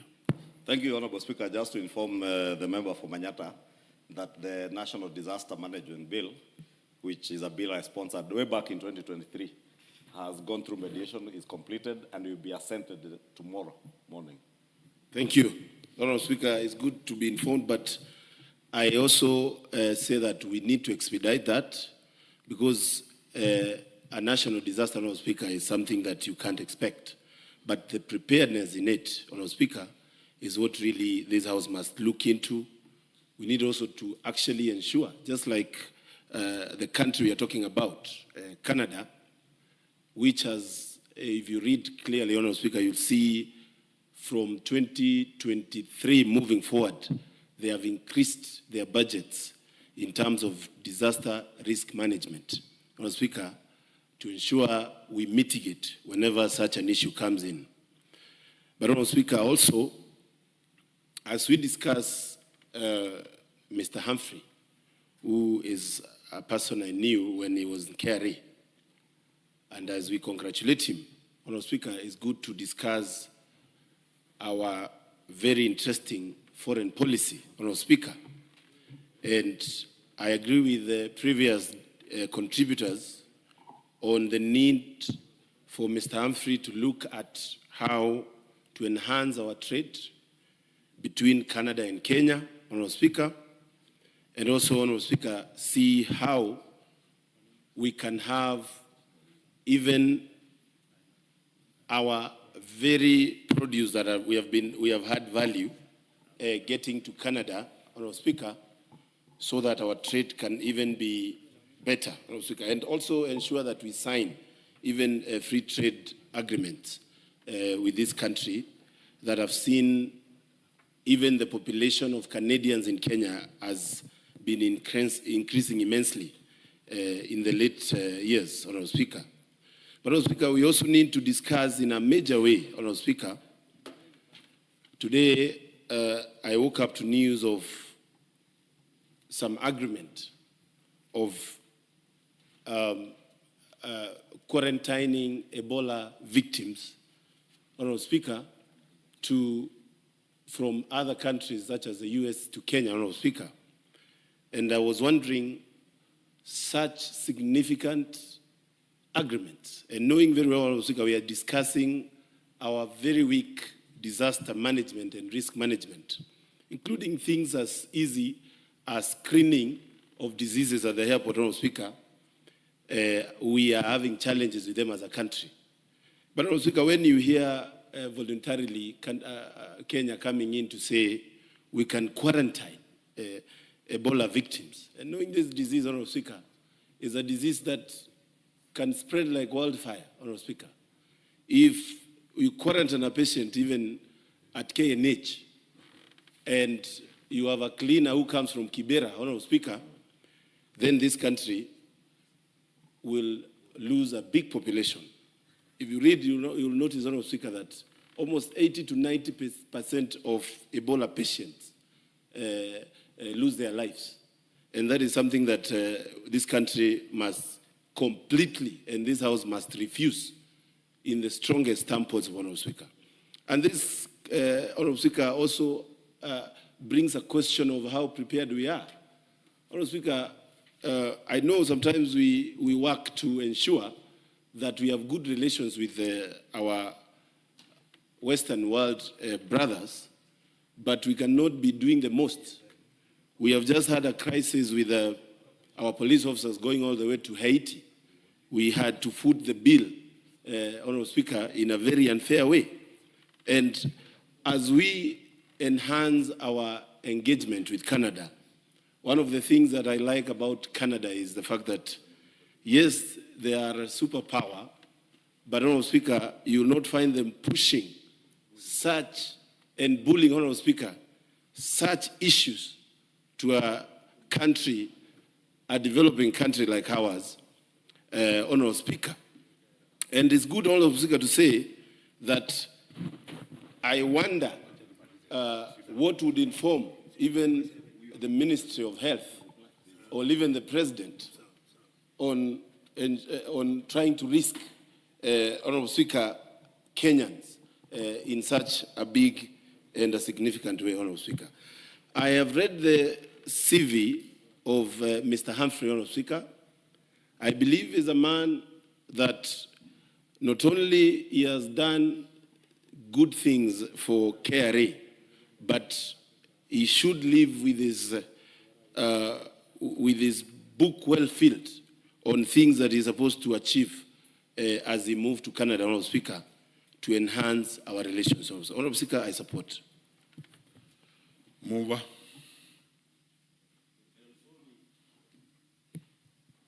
Thank you, Honorable Speaker. Thank you for the comments. from honorable members. Allow me to profusely apologize to my very dependable member, Honorable Millie, for referring to her as a deputy minority, but rather as a substantive minority whip. She's a very useful member of my committee, and I appreciate her contribution today and always. Honorable Speaker, I want to thank the members, thank also the members of my committee. We did this exercise during the recess. When the rest of the members were having their recess, we were seated having this process. I want to thank them, thank the staff of my committee, thank the honorable members for their useful contribution, and I hope that Honorable Watanga's name might be approved and be considered by this House. Honorable Speaker, I beg to reply. Very well, honorable members. I now proceed to put the question that taking into consideration the findings of the Departmental Committee on Defense, Intelligence and Foreign Relations in its report on the approval hearing of a nominee for appointment as High Commissioner to Ottawa, Canada, laid on the table of the House on Tuesday, 26 May 2026, and pursuant to the provisions of Article 132(2)(e) of the Constitution, Section 22 of the Foreign Service Act, Cap 185(e), and Sections 3 and 8 of the Public Appointments Parliamentary Approval Act, Cap 7F, this House approves the appointment of Mr. Humphrey Mulongo Watanga, EBS, as the High Commissioner to Ottawa, Canada. Will as many as of that opinion say aye? Will as many as of contrary opinion say nay? The ayes have it. Next order. Order number 13, the Public Finance Management Amendment Bill, National Assembly Bill number 17 of 2025, second reading. Leader. Thank you, Honorable Speaker. Honorable Speaker, I beg to move that the Public Finance Management Amendment Bill, National Assembly Bill number 17 of 2025, be now read a second time. Honorable Speaker, this is a very short bill. It's actually a bill repealing the Public Finance Management Act, sections 191A, 191B, 191C, 191D, 191E. And these sections currently mandate the National Treasury repealing. No, the sections. Order, Honorable Millie and Leader. Proceed procedurally. Honorable Speaker, allow me to take that again so that Honorable Millie may understand. I said it's an amendment bill that seeks to amend by repealing certain sections of the Public Finance Management Act. Those sections 191A, B, C, D, and E, which mandated the National Treasury to enter into standalone agreements with intergovernmental agreements for each and every conditional allocation that they get. And therefore, it created some sort of bureaucratic duplication, because before the National Treasury comes to sign these intergovernmental agreements with the counties, they'll have signed either county participatory agreements or intergovernmental participation and partnership agreements with individual line ministries, and therefore it becomes a duplication. And this has created a lot of bureaucracy that has slowed down the implementation of projects at the county government level. And that is why you find every time we pass the additional county allocations bill, at the end of the financial year, counties are complaining that they have not been able to expend the monies that we had given them under the Conditional Allocations Act after we pass the bills, because they are forced to then have to sign new agreements with the National Treasury. Those agreements have to go through the entire process of public participation again. They had done that before, go through county assembly approvals, and that bureaucracy then has hindered the effective and efficient implementation of projects at the county government level. So this bill seeks not only to support devolution, but also to ensure that there is proper utilization of the resources that we give to our counties under the conditional allocations to our counties. Therefore, Honorable Speaker, as I said, it is a very short bill. And all the stakeholders, because the Committee on Finance went through extensive public participation, engaged with a number of stakeholders, and those who have read the report that Honorable Kimani Kuria tabled here some time back will notice that from that, the engagements were through public participation. All the stakeholders, whether it's the Council of Governors, the Commission for Revenue Allocation, the National Treasury, and indeed even individual members of the public, were in strong support of this amendment bill because it is enhancing the efficiency with which we are able to implement projects at the county level. And the quicker the projects are implemented at the county level, the greater services and goods get to the people, whether it is conditional allocations that touch on healthcare, whether it is conditional allocations that touch on water. These are issues that are very sensitive to the people who are being served at the county level of government. And therefore, all the stakeholders were in support of this amendment. I do not see in the report any concerns by members of the public or any of the other stakeholders as to the repeal of these particular sections. And if you look at clauses 4, 5, and 6, that is repealing sections 191C, D, and E,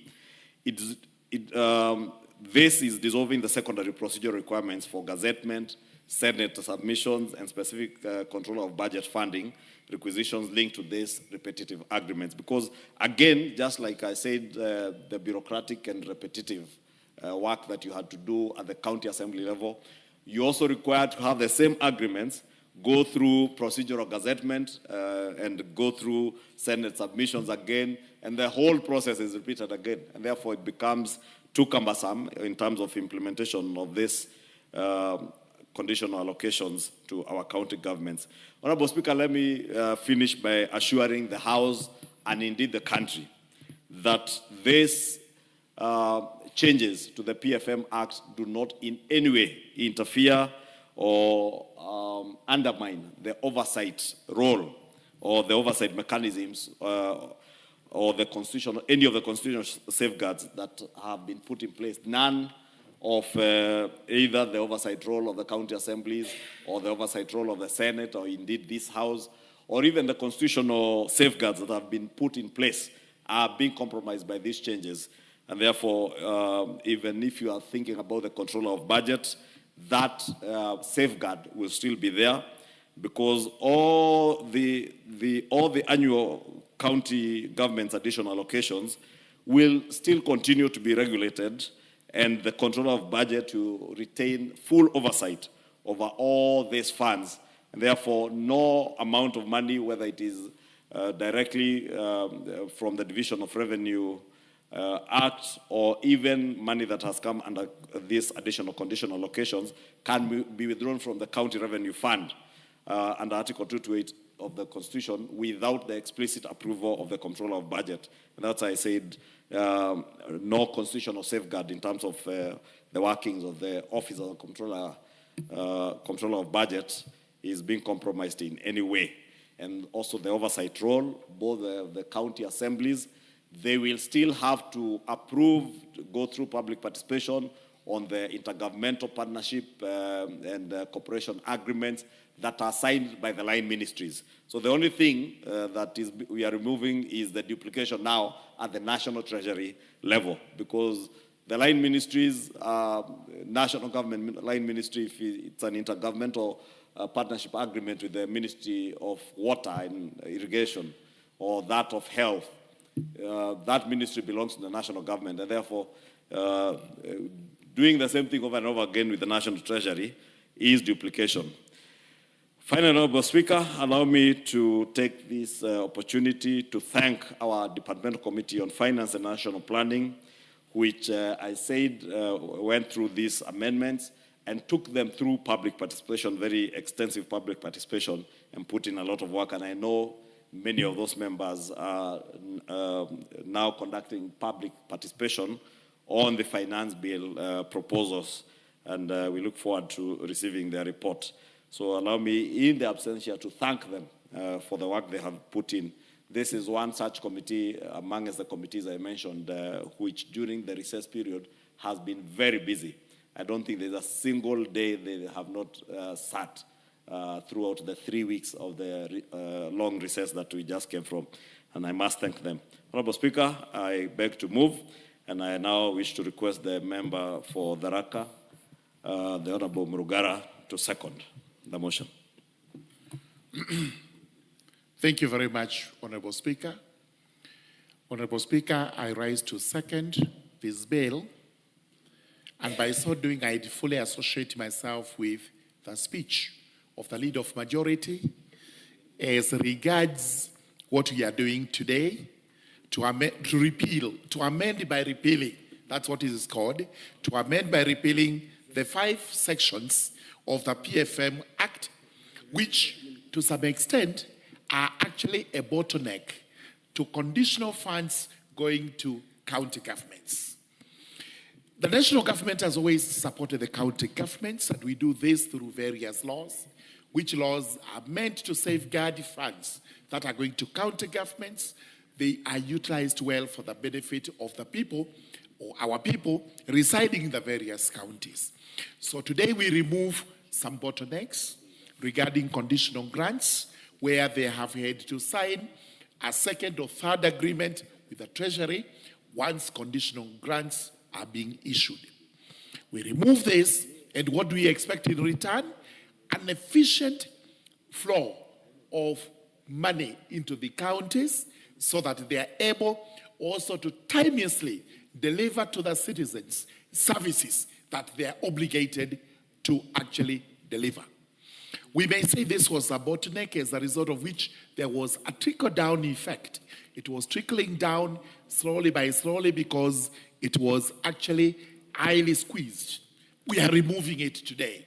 May we get reciprocal flow of funds into the counties, and we start seeing the services that are supposed to be delivered by counties being delivered on time, and also exactly to what these funds are meant for, because there is a hue and cry regarding our counties. We cannot go without saying it every now and then, that our governors, even through the press, are being accused of mismanaging funds that are going to counties. Pray and hope this is not going to be abused, because we have enough safeguards to actually sustain the oversight role of Parliament, including the Senate, when it comes to safeguarding these funds. So, Honorable Speaker, I wish to support and second this bill so that we can pass it and county governments can receive conditional allocations without these bottlenecks being a hindrance to them. I do beg to second.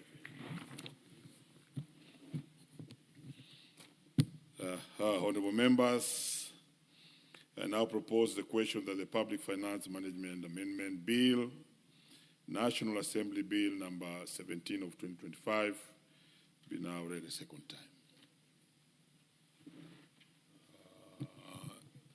Ndindi Nyoro.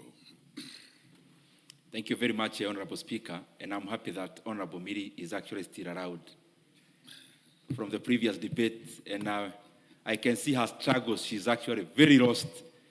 I don't even know whether Miri Odhiambo still recognizes Miri Odhiambo as her name. Such a great mind should not belong where she is. You know where you belong, Honorable Miri. Going to the debate, Honorable Speaker, it is good to align the management of our finances, and especially when we have different levels of government, because at the end of the day, the money that belongs to the country belongs to the people of Kenya. It doesn't matter where you are serving them from. In fact, even as we give the service to the people of Kenya as leaders in our various capacities, the people of Kenya never bother to know, and rightly so, whether it is national government or county government. The government must always work coherently to deliver quality service to the people of Kenya. And aligning in terms of how we spend public resources is of importance, so that we don't appear like we are acting in competition. There should always be coherence.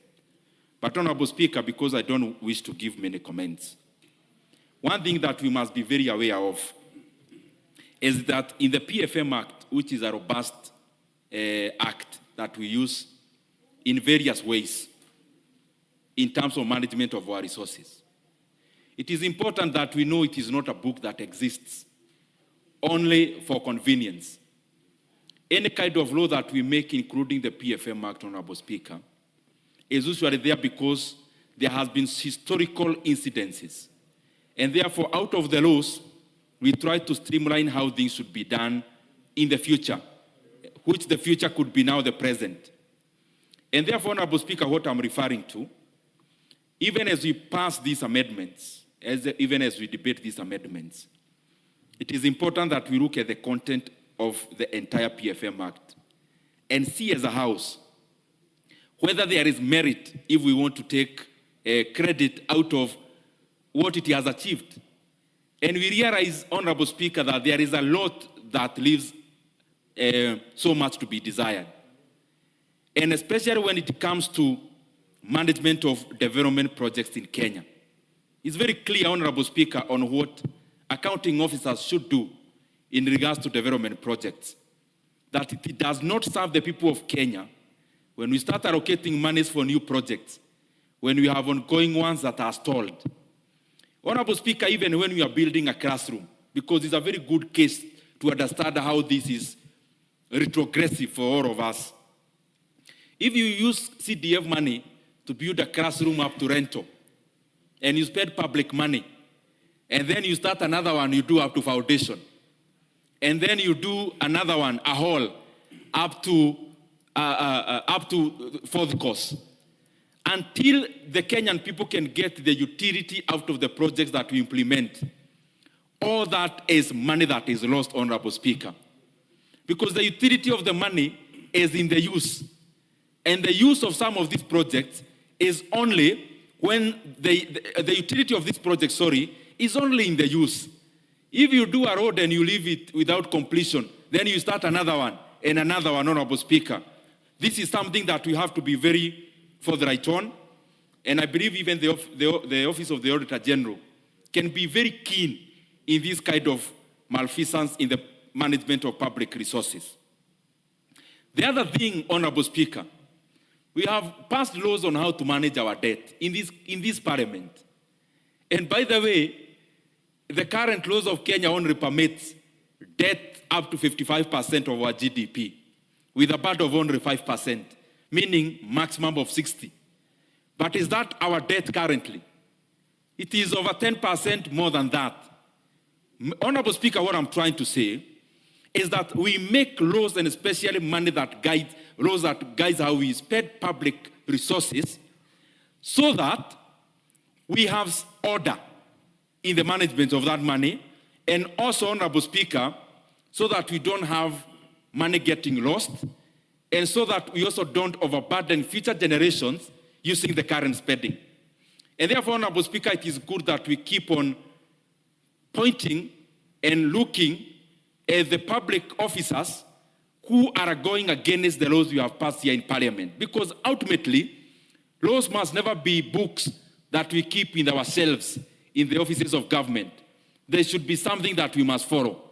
For example, now, Honorable Speaker, honestly, why is Kenyan debt more than 70%?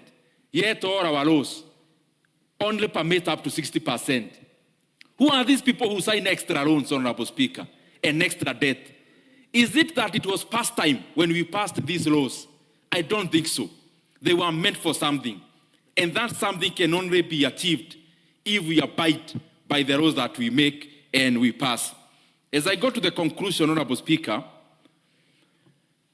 the issue of pending bills is actually out of not following our PFM Act. The reason why we have so many people closing businesses here in Kenya out of the vagaries they have gotten by doing business with government as vendors is basically out of some of the people, some of us in government, and especially accounting officers, going against the PFM Act. If we strictly follow it, Honorable Speaker, this term, which is only mostly very dominant in Kenya, will not be there. And there is a spiral effect to it, Honorable Speaker. When we have entrepreneurs who get punished out of doing business with government, Honorable Speaker, we continue to decimate the most important factor of production in the current economy, Honorable Speaker, in the modern economy, which is entrepreneurship and ingenuity and the ability of human beings to produce. Honorable Speaker, therefore, as we debate this, it is important we look at it in entirety so that, Honorable Speaker, we can be able to make all the officers who should follow the laws to follow them, because we never pass them to be in cabinets. I submit, Honorable Speaker. The Honorable Millie. Thank you, Mr. Speaker. Mr. Speaker, I stand to support, and even in supporting, I just wanted to respond to my good brother, Honorable Ndindi Nyoro, before I speak. And Mr. Speaker, I want to say that I want to largely agree with him that I look different in my posturing as a politician for very obvious reasons.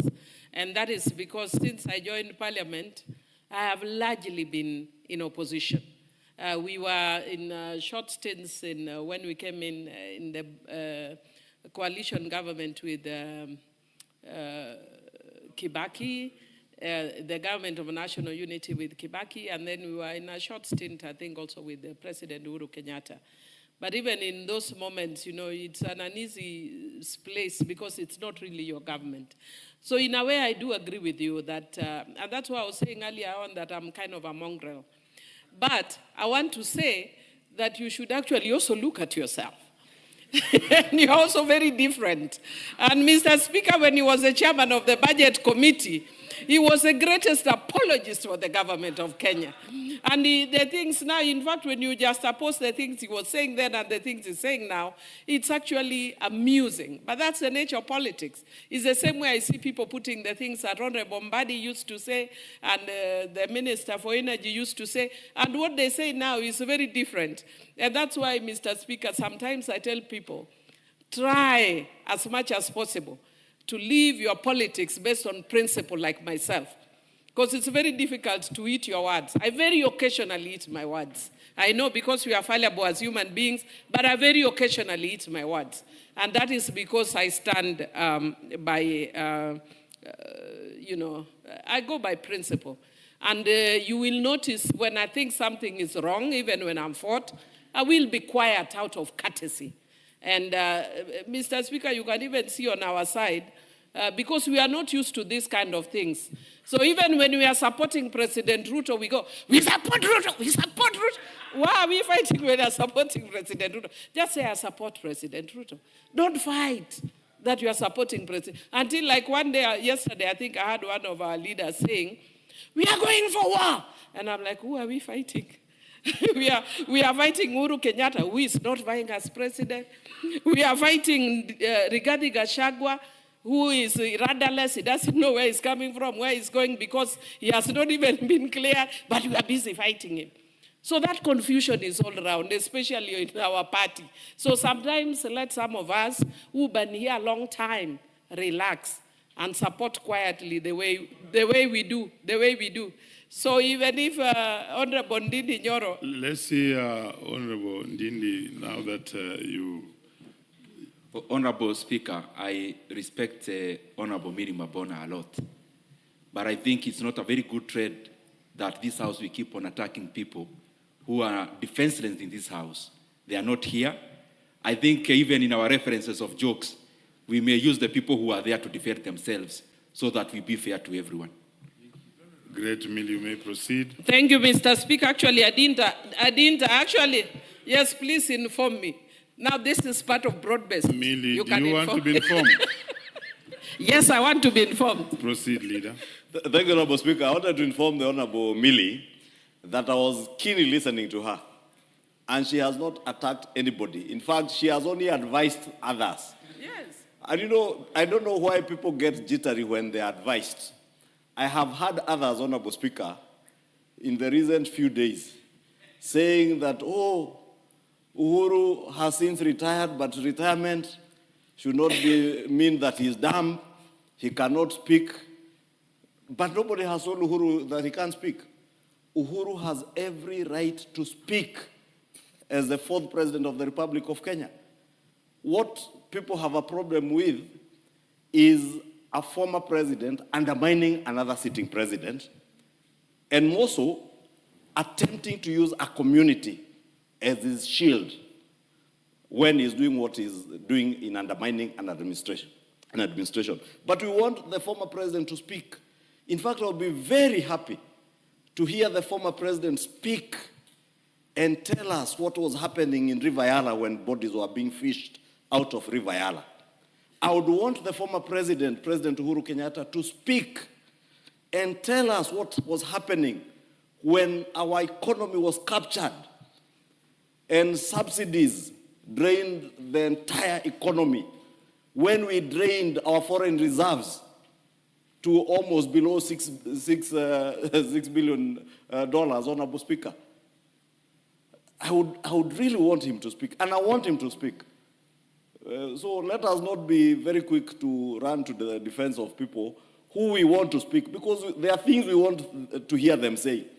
When bodies were being fished out of River Tana, when two young Indians who were working for William Ruto were brutally murdered at Nairobi police headquarters here, and their bodies dumped in their badayas, I would want to hear what the fourth president has to say on how those two young Indians lost their lives. We want Uhuru Kenyatta to speak. Therefore, Millie, I was just informing you that you have every right to ask people to speak. Thank you. Thank you. Thank you, Mr. Millie. Speaker. Mr. Speaker, I hope that I'll be given time because information... No, proceed. Yes, Mr. Speaker. Mr. Speaker, I just want to thank Honorable Ichung'wah for his parliamentary and political skills, because he's purporting to inform me when he has actually informed Honorable Ndindi Nyoro. And I hope he has become very, very educated.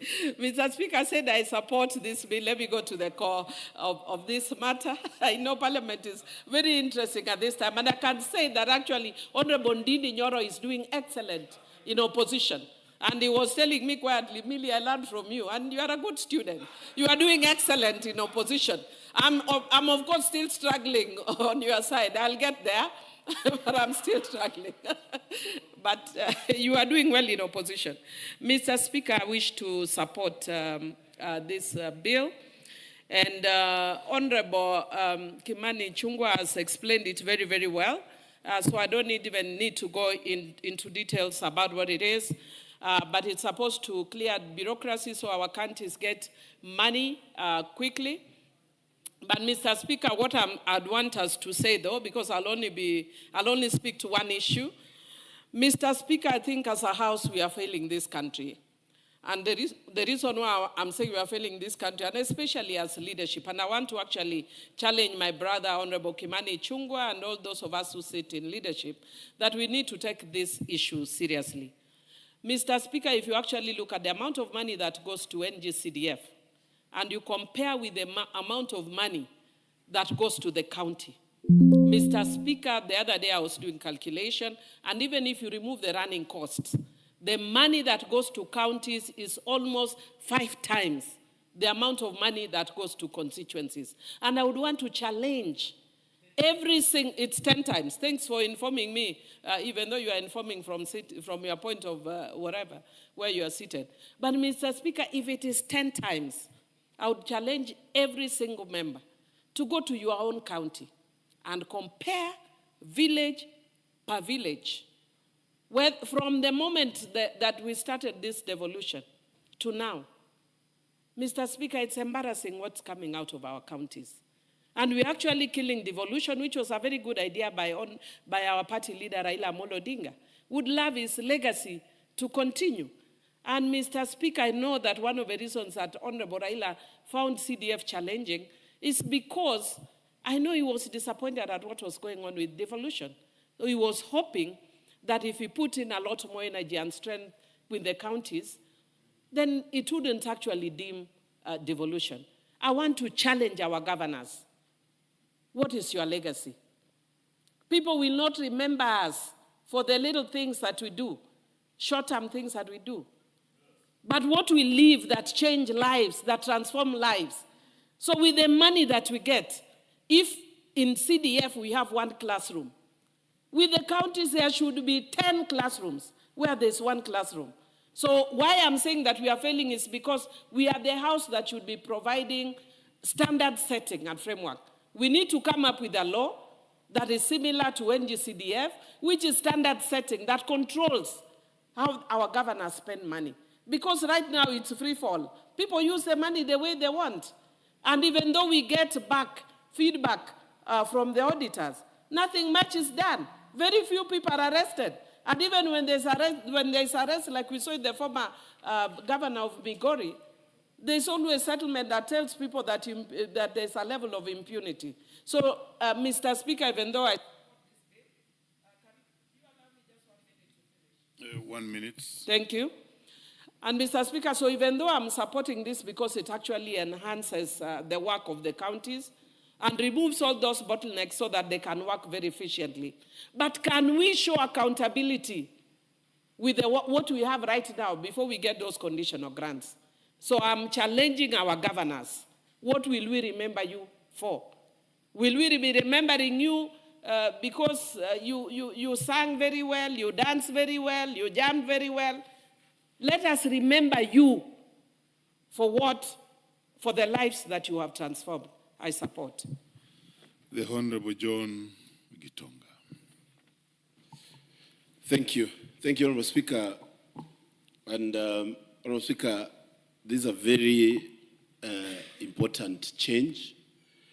Honorable Speaker, by God's grace, from 2027, I'll be the governor of the great county of Embu, the land of opportunity.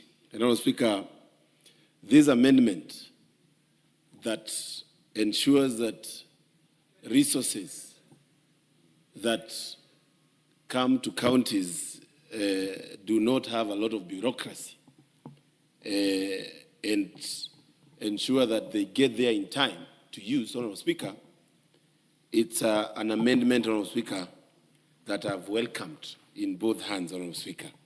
And Honorable Speaker, I agree with Millie, and when I become the governor of Embu, I will answer the question on where these monies have been going. Because, as you say from your side of view, I also observe the same, Honorable Speaker, that county governments, I was doing a simple calculation for Embu County, and it has received over 40 billion Kenya shillings, Honorable Speaker, which is actually, Honorable Speaker, I would say 10 times, as it has been mentioned, the NGCDF resources that go to the county of Embu. And, Honorable Speaker, you can walk miles before you notice a project from the county government of Embu, Honorable Speaker. Honorable Speaker, these conditional grants are among the resources that have transformed many of our counties. Many of the cab rolling that we have seen being done in our small towns, Honorable Speaker, is done through funding by World Bank. We have projects such as KISIP and KUSIP, which, Honorable Speaker, are resources that come through the ministries. And, Honorable Speaker, you find that many of the counties have been blocked from getting these resources because of lack of very clear implementation plan. And, Honorable Speaker, this House must think about the fact that these resources come through the ministries and the procurement happen in the counties. And this brings a new question of oversight. Because today, Honorable Speaker, you will not hear this House discussing line projects of the KISIP and KUSIP projects happening under the Ministry of Housing, Urban Planning and Public Works. And, Honorable Speaker, while we are looking at quickening the way of resources getting to counties, there is also another important issue on ensuring that these resources are used in the right way and they get to benefit our people, Honorable Speaker. Honorable Speaker, this also comes in with what has happened in this House, RMLF, among the conditional grants. And you find, Honorable Speaker, these are resources that this House was utilizing to do the roads. But, Honorable Speaker, you'll also find that there is also a lacuna in terms of oversight, because this House cannot oversight counties. And this House actually will allocate these resources to counties. Honorable Speaker, our counties must work. It is now close to 16 years since the new constitution. Honorable Speaker, a county that is not working burdens the next county that is next to it. Today, Honorable Speaker, almost all healthcare officers are actually on strike in Embu. The calls that I'm getting are that the Chuka Level 5 hospital, that is actually the neighboring county, the Rakanithi, is actually bearing the burden of the dysfunctional healthcare in one county, that is Embu. And this, Honorable Speaker, gives us a lot of questions to ask, because devolution, as Honorable Millie has said, and Raila Odinga, among the people that pushed for devolution, envisioned really transformation that is going to be actually be felt by somebody who has not even gotten to this city, Honorable Speaker. Honorable Speaker, you find that even on the matters of pending bills, where you find crazy, nonsensical, unpaid pending bills, Honorable Speaker, is in our county government. And we have seen people committing suicide, people losing their lives and going to drugs. I saw the drama of one young man in Machakos County, Honorable Speaker, crying like a baby, saying, "Why are you not paying me?" And I did the work. And Honorable Speaker, this actually is something that should disturb this National Assembly. Honorable Speaker, when we talk of disaster preparedness, and this is among, Honorable Speaker, areas that conditional grants, we have seen donation of fire trucks coming in to counties through the conditional grants. But, Honorable Speaker, when it comes to the usage and maintenance of this, you find, Honorable Speaker, that there is always a challenge. And that is why we need to relook and ensure that while we are amending the public finance management bill, Honorable Speaker, we also look at how we can enhance matters to do with checking on those resources, how they are being used. Honorable Speaker, I beg to support. Very good. Move to reply.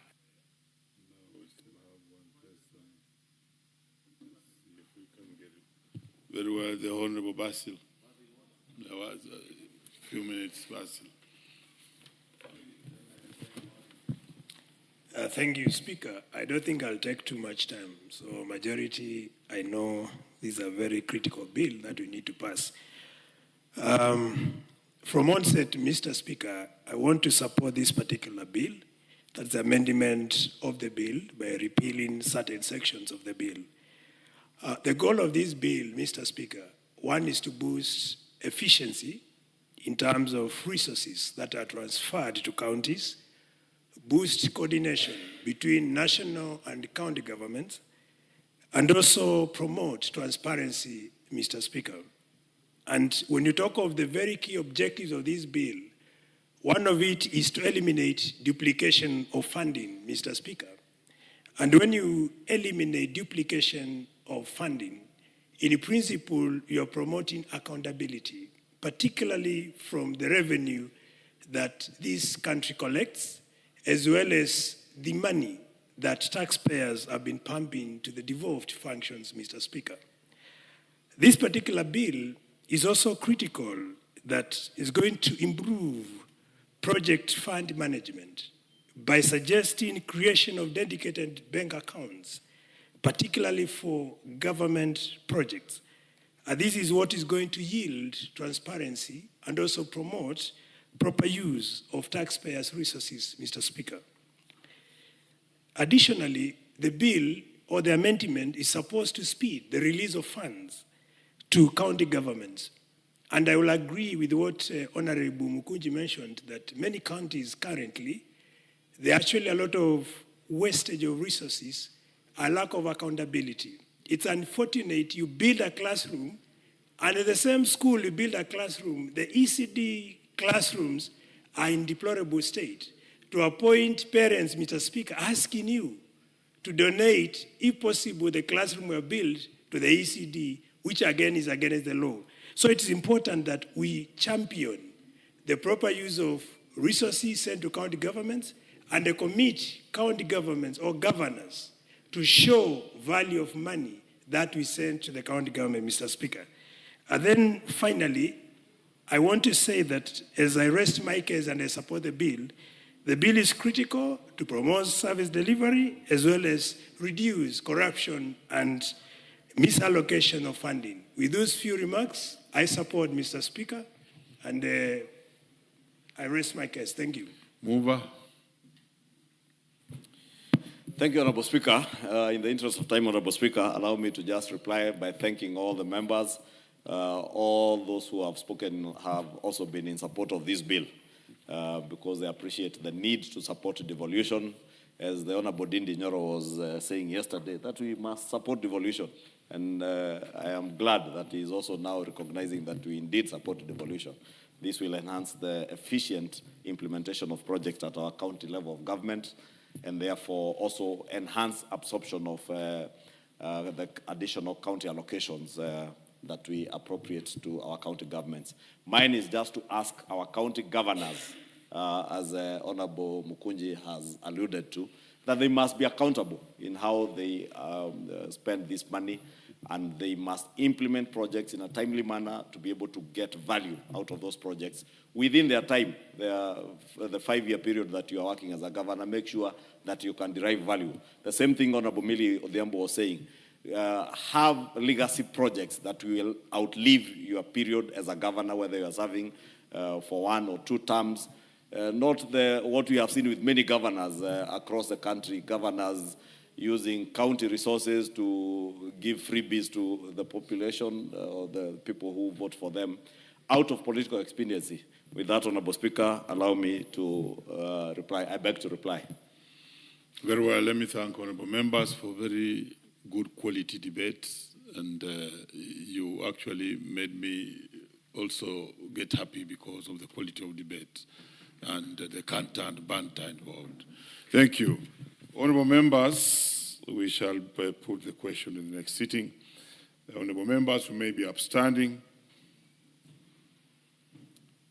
and honorable members, and the time being 7 p.m., this House stands adjourned until Tuesday, 2nd June 2026 at 2:30 p.m.